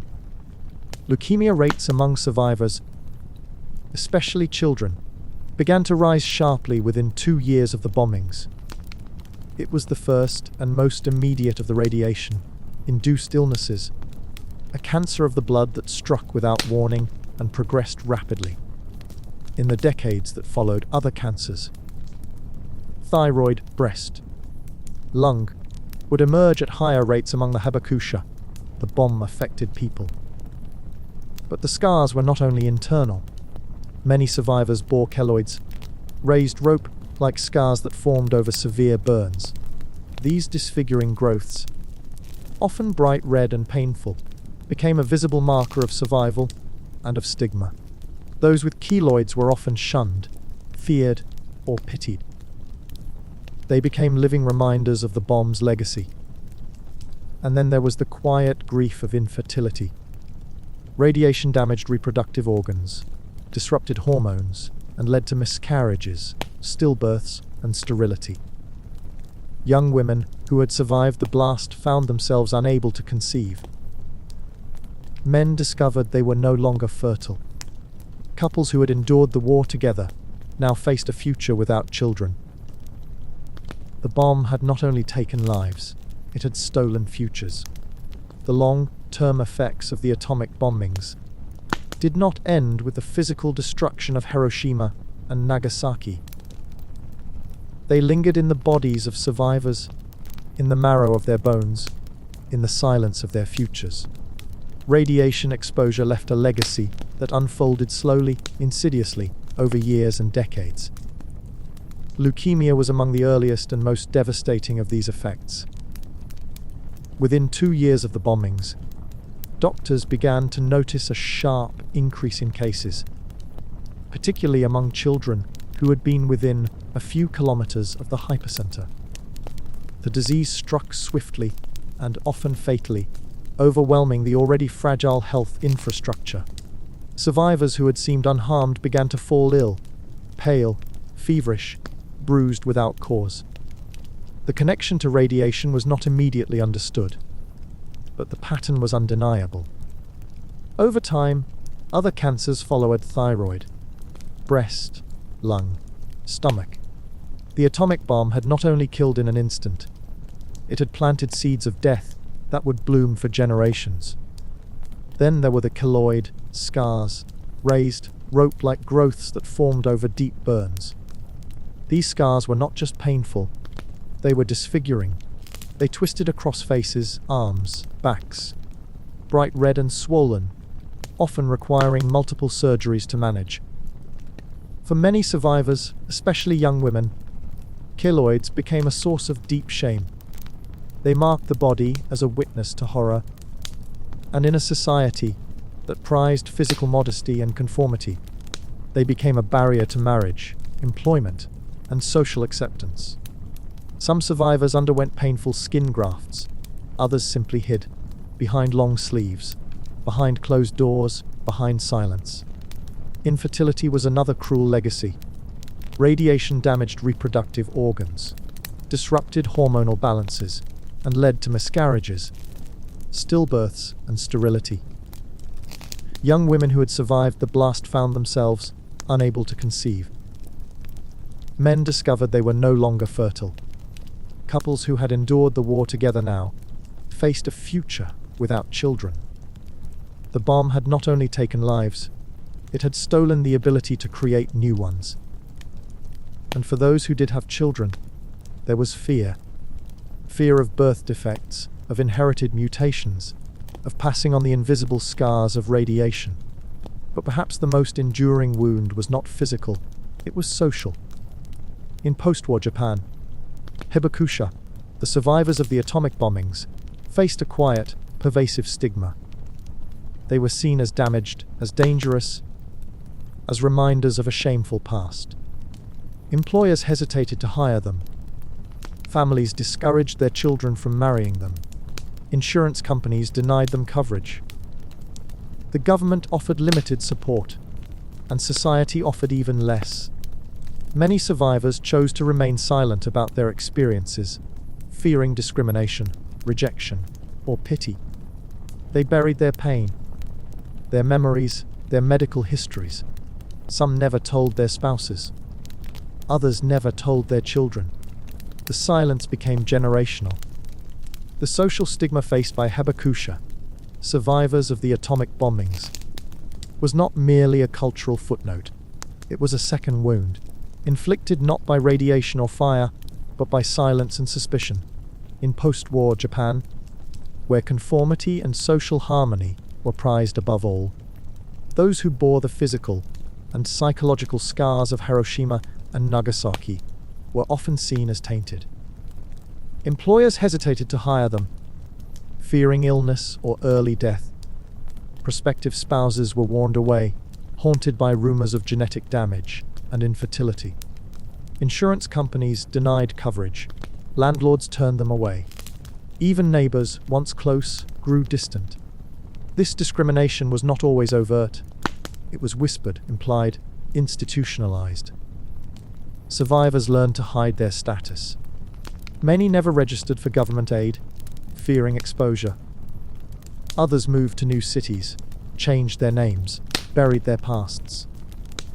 Parents warned their children never to speak of what had happened. The Hibakusha became ghosts in their own country, visible but unseen. For decades, the silence held.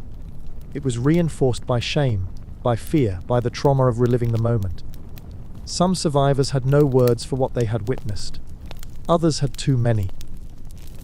And still others believed that no one would listen, or worse, that no one would care. The government offered limited support, and society offered even less. The bomb had not only destroyed cities, it had fractured identities. But silence is not eternal. In time, some survivors began to speak. They did so in classrooms, in courtrooms, in churches and community centers. They spoke not for pity, but for memory. Not to accuse, but to warn. Their testimonies were raw, unfiltered, and unforgettable. They described the flash, the heat, the wind, the silence. They spoke of wandering through ruins, of searching for family, of watching friends die in their arms. They spoke of the black rain, the sickness, the scars. Hibakusha testimonies. I was 10. My sister melted. The words are almost too stark to comprehend, too raw, too final. But they are real. They come from the mouth of a Hibakusha, a survivor of the atomic bombing, who was just a child when the sky turned white and the world caught fire. His sister had been standing beside him one moment, and the next, she was gone, her body consumed by the thermal flash, her outline seared into memory. Like the shadows etched into stone across Hiroshima. He survived, she did not. And for decades, he carried that sentence like a wound that never closed. These testimonies are not statistics. They are not metaphors. They are the lived memories of children who watched their classmates burn, of mothers who searched for sons among the charred bodies, of fathers who returned home to find nothing left but ash. Survivors speak of skin hanging in ribbons, of rivers filled with the dead, of the silence that followed the blast. So complete, so unnatural, it felt like the world had stopped breathing. Some testimonies are whispered, others are shouted. Some are written in trembling hands decades later, when the pain finally found words.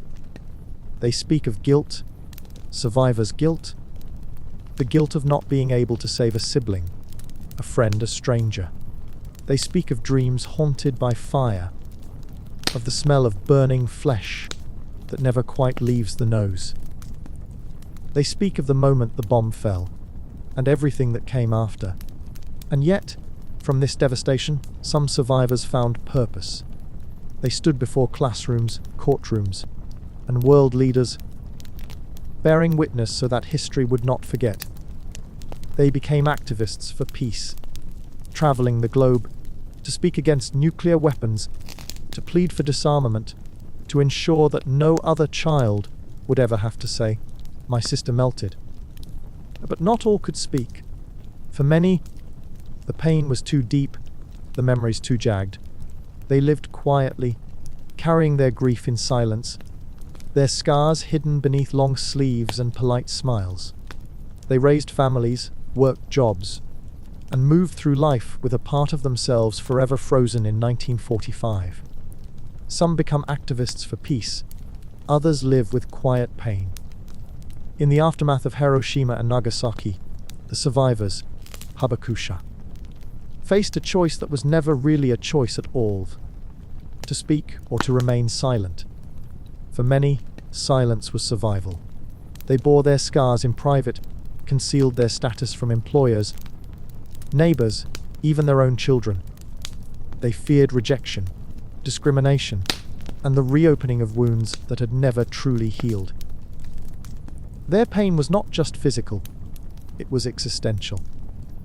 They had witnessed the end of the world, and then been asked to return to it.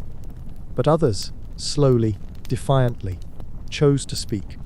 They stood before classrooms, courtrooms, and international assemblies. They told their stories not to accuse, but to warn. They described the flash, the fire, the silence, the sickness. They showed their keloid scars, held up photographs of lost siblings, and recited the names of classmates who never came home. They became the conscience of a world that had flirted with annihilation. Their voices helped build museums, shape treaties, and inspire generations of activists who believed that memory could be a weapon against repetition. Some traveled the world, meeting with heads of state, pleading for disarmament. Others stayed in their neighborhoods, teaching children, planting trees, rebuilding what had been lost. Their activism took many forms, some loud, some quiet, all rooted in the same truth. They had seen what no one should ever see again, and yet, even among the most vocal, the question lingered. Unanswered, unanswerable. It echoed in interviews, in memoirs, in the silence between sentences. Did it end the war? Did it save lives? These questions have echoed through decades of debate, through classrooms, courtrooms, and the halls of government. For many in the United States, the answer has long been framed as self-evident. The atomic bombings of Hiroshima and Nagasaki forced Japan's surrender and spared the world a far bloodier conclusion to World War II. President Truman himself claimed that the bombings saved hundreds of thousands, perhaps even 1 million, American lives by avoiding a full-scale invasion of the Japanese home islands. Military planners had projected staggering casualties for Operation Downfall, the planned invasion, and the bomb was seen as a way to end the war swiftly and decisively. Some historians have gone further, arguing that the bombings may have saved not only American lives, but millions of Japanese lives as well. By preventing prolonged warfare, starvation and continued firebombing of cities.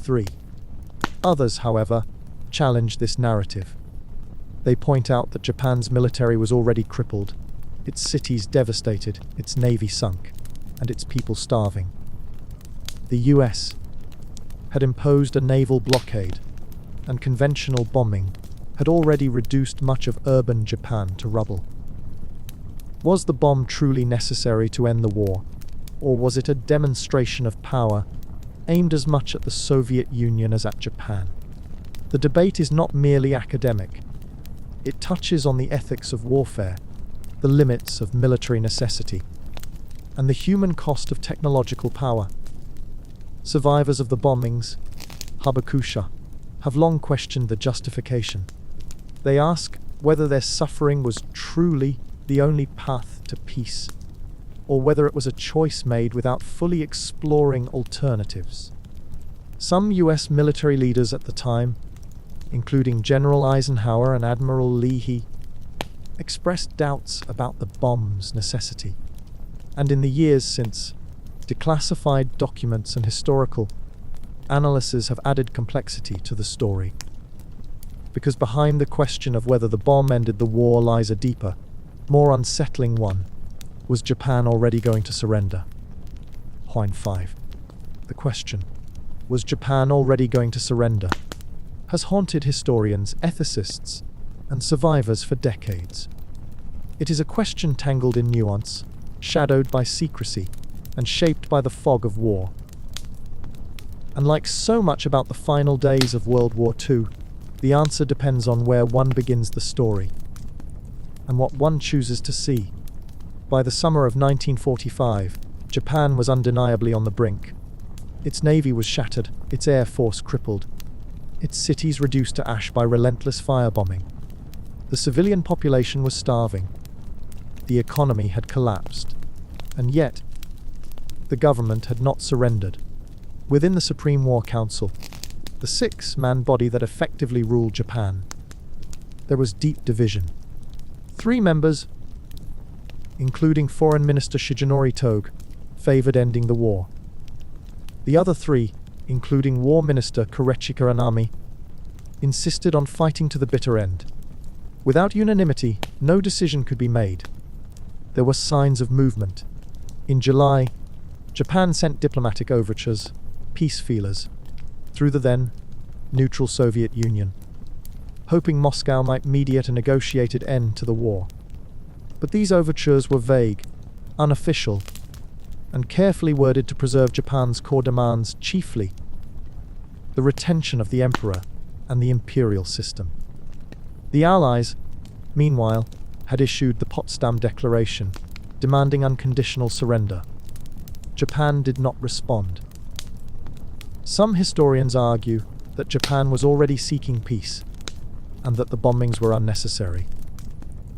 Others contend that the military leadership had no intention of surrendering without a fight, and that only the shock of the atomic bomb and the Soviet invasion of Manchuria forced their hand.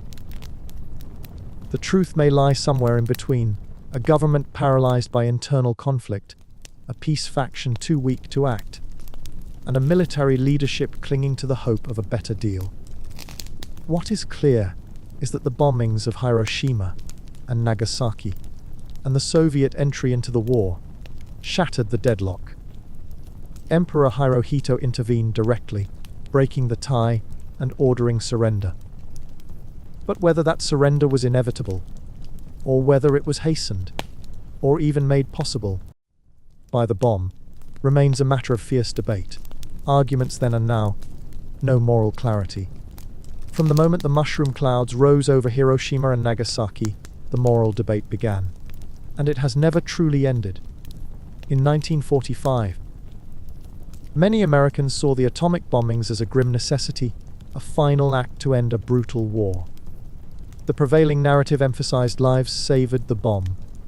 It was said, had prevented a bloody invasion of Japan and brought a swift conclusion to global conflict. That argument, forged in the crucible of war, became a cornerstone of post-war justification. But even then, dissenting voices emerged. Some questioned whether Japan was already on the verge of surrender. Others asked why a demonstration of the bomb's power hadn't been attempted first. On an uninhabited island, perhaps.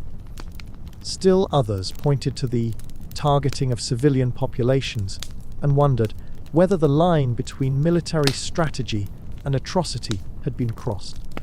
The arguments were not just strategic, they were moral, philosophical, existential. In the decades since, the debate has only deepened.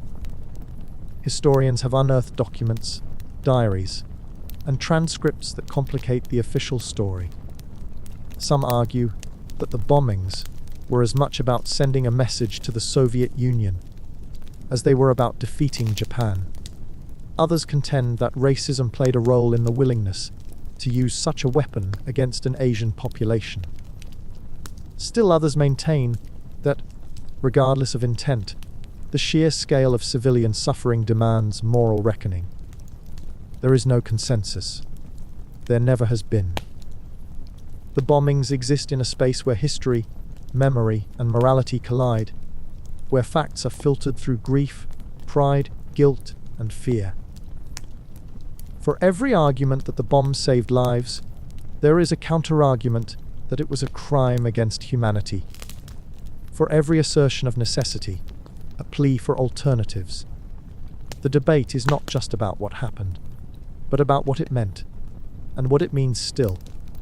Scientists' regrets, politicians' justifications. Some of the brightest minds behind the atomic bomb would spend the rest of their lives haunted by what they had helped unleash. Robert Oppenheimer, the scientific director of the Manhattan Project, famously quoted the Bhagavad Gita upon witnessing the first successful test. "Now I am become death, the destroyer of worlds." In the months after Hiroshima and Nagasaki, he met with President Truman and expressed his deep remorse. Truman, reportedly angered by the display of guilt, later referred to Oppenheimer as a crybaby scientist. The divide between those who built the bomb and those who ordered its use had begun. Many scientists had joined the Manhattan Project out of fear that Nazi Germany would develop nuclear weapons first. But once Germany surrendered in May 1945, some began to question the necessity of using the bomb against Japan. A group of Manhattan Project scientists, led by physicist Leo Szilard, drafted a petition urging the US government to demonstrate the bomb's power before using it on civilians. Their plea was ignored. After the war, Szilard and others became vocal advocates for nuclear disarmament, warning of an arms race that could end civilization. Meanwhile, politicians and military leaders offered justifications rooted in strategy and necessity. President Truman maintained that the bombings had saved countless lives by avoiding a full-scale invasion of Japan. Secretary of War Henry Stimson echoed this view, framing the decision as a moral imperative to end the war swiftly. Others, like General Leslie Groves, the military head of the Manhattan Project, dismissed concerns about civilian casualties, focusing instead on the bomb's geopolitical impact, particularly as a signal to the Soviet Union. The justifications were tidy, the regrets were not. In the years that followed, the world would grapple with the legacy of August 1945. The Cold War dawned. The arms race accelerated, and the survivors of Hiroshima and Nagasaki, scarred, silenced, and often forgotten, began the slow, painful work of rebuilding their lives and their cities. Hiroshima and Nagasaki begin to rebuild.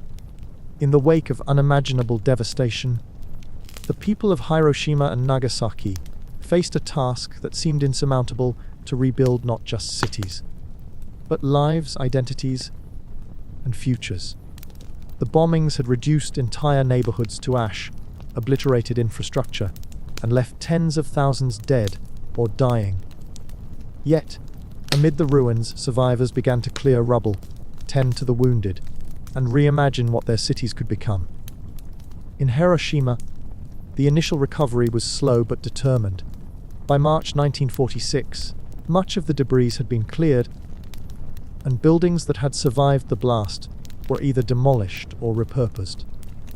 The city's population, which had plummeted to around 80,000 after the bombing, began to rise again as survivors returned and relief efforts expanded. By 1949, Hiroshima officials successfully lobbied the Japanese government to pass the Hiroshima Peace Commemoration City Construction Law, which provided funding and a framework for rebuilding the city as a symbol of peace. Nagasaki's recovery was more gradual. The city's mountainous terrain had spared some areas from total destruction, but its industrial core had been obliterated. Reconstruction efforts were hampered by financial hardship and a lack of resources. Still, by the early 1950s, new homes, schools, and factories began to rise from the rubble. In 1955, the Nagasaki International Cultural Hall was established, later replaced by the Nagasaki Atomic Bomb Museum in 1996, a space dedicated to remembrance and education. Both cities faced the challenge of rebuilding, not just physically, but spiritually. Survivors carried deep trauma, and the scars of radiation, both visible and invisible, remained. Yet, through community resilience and a shared commitment to peace, Hiroshima and Nagasaki transformed themselves into living memorials. Their rebirth was not just about architecture or infrastructure, it was about purpose. Peace memorials, museums, eternal flames. In the decades following the bombings, Hiroshima and Nagasaki transformed themselves into cities not only of recovery, but of remembrance. Their ruins became sacred ground, not just for Japan, but for the world. From the ashes rose spaces of reflection, education, and warning. Peace memorials that bore witness to the past and pleaded for a different future. In Hiroshima, the Peace Memorial Park was established at the epicenter of the blast. Designed by architect Kenzo Tange, the park is a carefully curated landscape of memory. At its heart stands the atomic bomb dome, the skeletal remains of the former Industrial Promotion Hall, preserved exactly as it stood after the explosion. Nearby, the memorial cenotaph arches over a stone chest that holds the names of all known victims. Inscribed on the cenotaph are the words, "Let all the souls here rest in peace, for we shall not repeat the evil." The park's most haunting feature is the flame of peace. Lit in 1964, it burns atop a pedestal shaped like two hands pressed together in prayer, and it will remain lit until the last nuclear weapon on Earth is destroyed. The flame is visible from the cenotaph, which in turn aligns with the atomic bomb dome, an intentional axis of memory and hope. The Hiroshima Peace Memorial Museum, located within the park, offers an unflinching account of the bombing. Its exhibits include melted watches stopped at 1815, charred school uniforms, and photographs of the wounded. Testimonies from survivors line the walls. The museum does not sensationalize, it humanizes. It forces visitors to confront the human cost of nuclear war, not in numbers, but in names, faces, and voices. Nagasaki, too, built its own space of remembrance. The Nagasaki Peace Park features the peace statue, a towering figure with one hand pointing to the sky, warning of the bomb, and the other extended in peace. The nearby Atomic Bomb Museum tells the story of August 9, 1945, through artifacts, survivor accounts, and historical context. Like Hiroshima, Nagasaki's memorials are not monuments to victimhood, they are calls to conscience. Every August, ceremonies are held in both cities. Bells toll, paper cranes are folded, children recite poems, survivors speak, and the eternal flames continue to burn, not just as symbols of mourning, but as beacons of resolve. From these sacred spaces, a national ethos began to take shape. Japan becomes an anti-nuclear state. The scars shape its identity. In the decades following the bombings of Hiroshima and Nagasaki, Japan emerged not as a nuclear power, but as a nation defined by its nuclear trauma. The only country to have suffered atomic attacks in war, Japan's post-war identity became inextricably linked to its experience as a Haboku Koka, a nuclear-bombed state. This identity shaped its domestic politics, foreign policy, and cultural consciousness in profound and enduring ways. At the heart of this transformation was Article 9 of Japan's post-war constitution, drafted under Allied supervision, which renounced war as a sovereign right and pledged that Japan would never again maintain land, sea, or air forces for purposes of aggression. Though Japan would later reinterpret this clause to allow for a self-defense force, the spirit of pacifism remained deeply embedded in the national psyche. The memory of Hiroshima and Nagasaki became a moral compass, a warning etched into the nation's soul. Public sentiment against nuclear weapons hardened into a near-sacred consensus. Mass movements emerged in the 1950s and 60s, especially after the Lucky Dragon No. 5 incident in 1954, when a Japanese fishing boat was contaminated by fallout from a U.S. hydrogen bomb test in the Pacific. The crew's suffering reignited national trauma and galvanized anti-nuclear activism. Millions signed petitions, students marched, survivors spoke out. The message was clear: never again. Japan adopted the 3 non-nuclear principles in 1967: not to possess, not to produce, and not to permit the introduction of nuclear weapons into Japanese territory. Though not legally binding, these principles became a cornerstone of Japanese policy. Japan also became a vocal advocate for nuclear disarmament on the world stage, hosting international conferences, supporting the Non-Proliferation Treaty, and urging global leaders to visit Hiroshima and Nagasaki to witness the consequences of nuclear war firsthand too. And yet, Japan's stance was not without contradiction. While it rejected nuclear weapons, it remained under the protection of the US nuclear umbrella, a strategic necessity in a region shadowed by Cold War tensions and, later, North Korean provocations. This duality, moral opposition and strategic reliance, defined Japan's nuclear identity, a nation that abhorred the bomb, yet lived beneath its shadow. The scars of 1945 shaped not only Japan's policies, but its culture. Films, literature, and art grappled with themes of destruction, rebirth, and memory. School children visited Hiroshima's Peace Memorial Museum.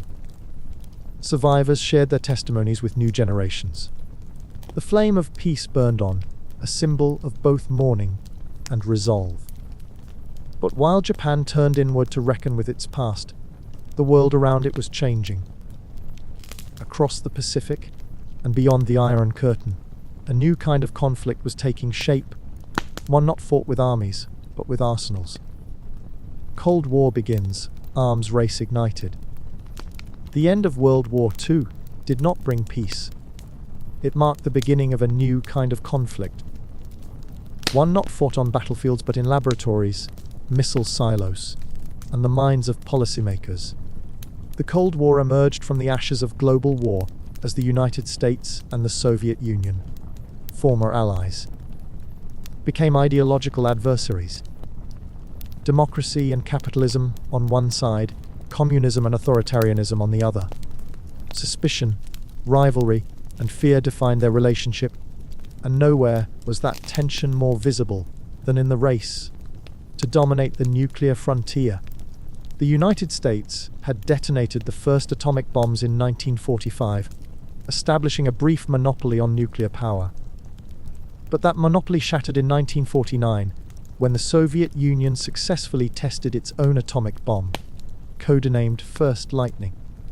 The world had entered a new era, one in which multiple nations possessed the power to destroy civilization.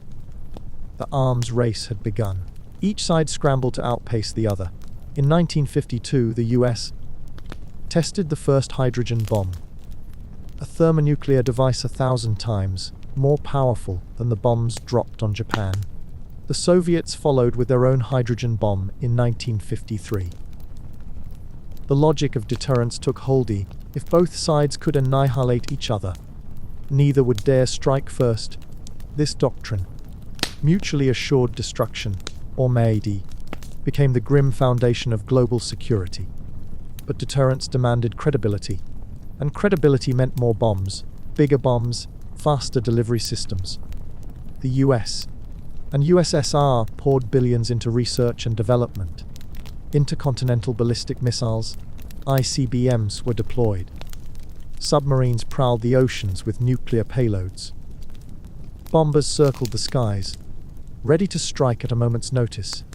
The Cuban Missile Crisis in 1962 brought the world to the brink of nuclear war, a terrifying reminder of how thin the line was between strategy and catastrophe.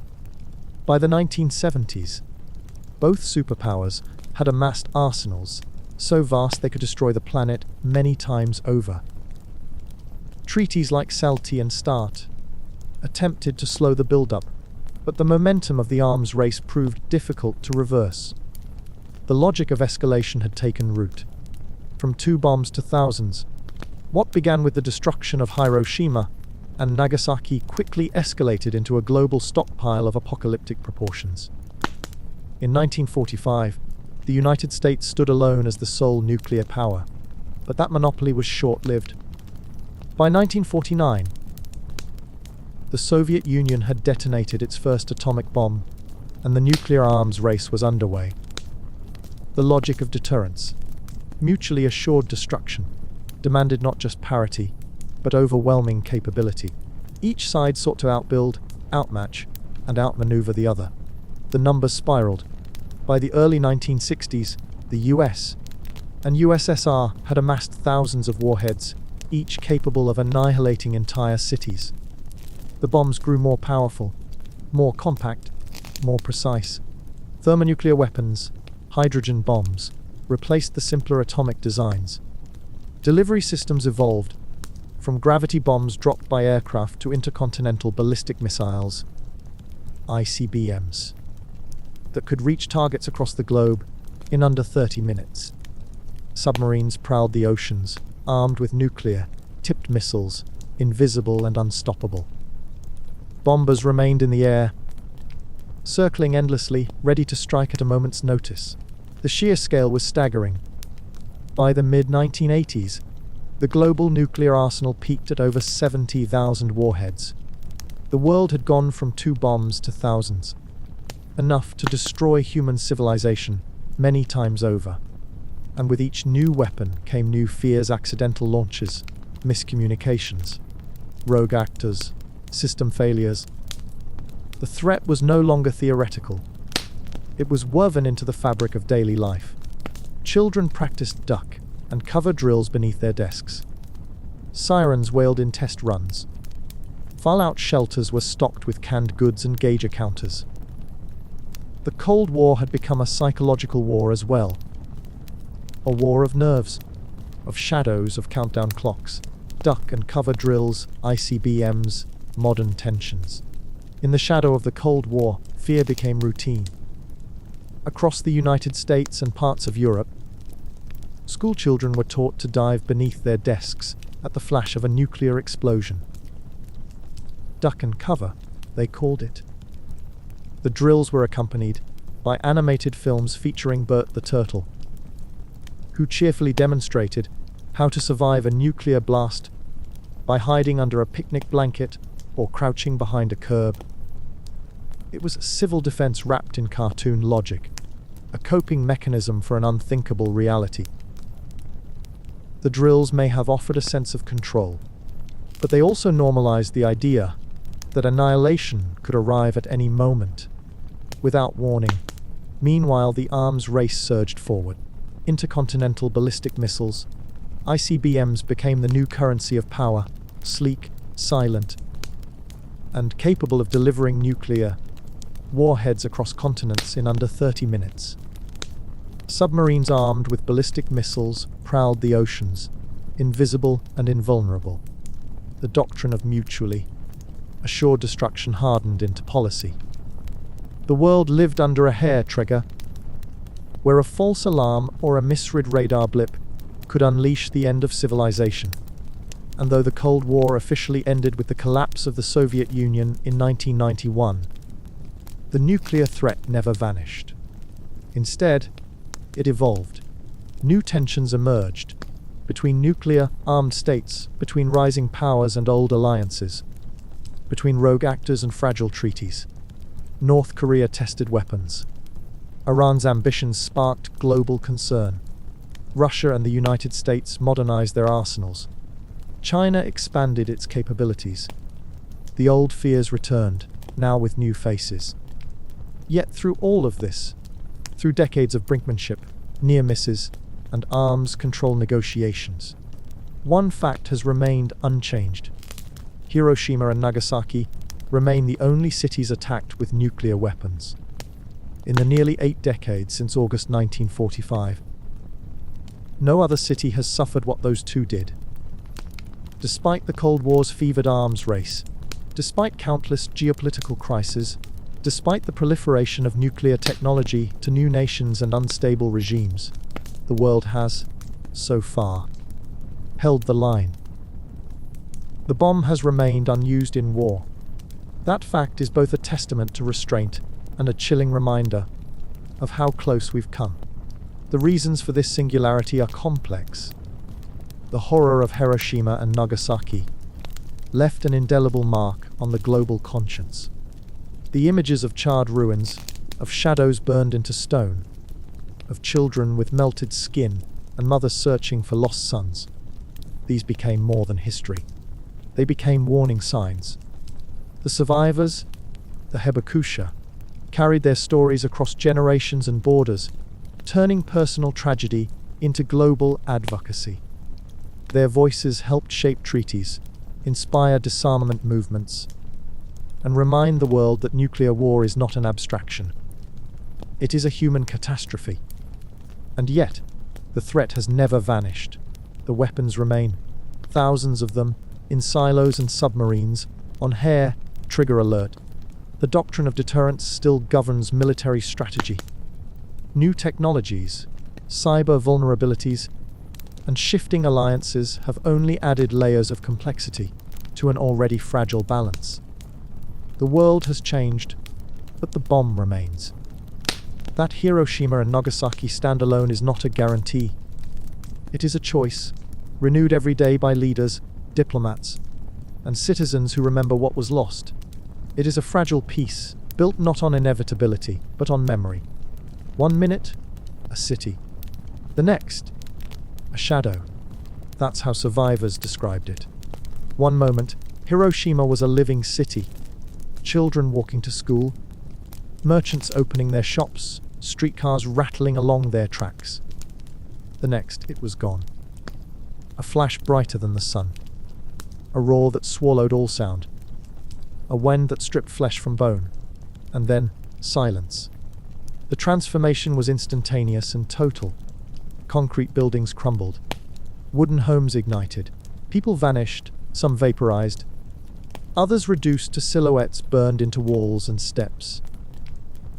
The city's rivers filled with the wounded, the dying, the desperate. Black rain fell from the sky, thick with soot and radioactive ash. The very air had turned against them. In Nagasaki, it was the same. A city nestled in hills, bustling with workers, students and worshippers. Then, at 11:02 a.m., the world ended again. The Urakami Valley became a furnace. The cathedral collapsed. The factories were flattened. The people, tens of thousands, were gone. These were not just cities. They were communities, cultures, histories. They were laughter and routine, arguments and lullabies. And in a single moment, they became shadows. And yet, from those shadows, something else emerged. Not just grief, but reflection. A reckoning with what humanity had done, and what it might still do. The bombings of Hiroshima and Nagasaki are not just historical events. They are mirrors. They ask us who we are, what we value, and what we are willing to risk in the name of power, fear, or peace. Reflect on memory, peace, and human choices. History is not just a record of what happened. It is a mirror held up to the present, asking us what we will do with what we know. The story of Hiroshima and Nagasaki is not only about destruction, it is about decisions. About the power we wield and the restraint we must learn. It is about the fragility of peace and the weight of memory. We remember not to dwell in sorrow, but to carry forward the lessons etched in ash and silence. We remember so that the names of the lost are not reduced to numbers, so that the shadows burned into stone are not the only legacy we leave behind. We remember because forgetting is a luxury the world cannot afford. Peace is not passive. It is not the absence of war, but the presence of understanding, of empathy, of vigilance. It is built choice by choice, word by word, generation by generation. And memory, collective, painful, luminous, is the foundation on which it stands. The survivors of the bombings, the Hibakusha, chose to speak, to bear witness, to transform their suffering into a warning. Their voices echo across time, not as relics of the past, but as guardians of the future. And now, as the story draws to a close, there is nothing more to say. Only the silence remains. Let the silence linger as the narration ends. This story was crafted with deep respect for historical truth and the voices of those who lived through it. Every effort was made to remain accurate and faithful to the facts, but as with all retellings, some errors or omissions may occur. We encourage you to explore further, to read survivor testimonies, and to reflect on the history that shaped our world. Now, close your eyes, let your breath slow, let the weight of history settle gently. You've walked through fire and memory tonight, now let peace find you. Sleep well.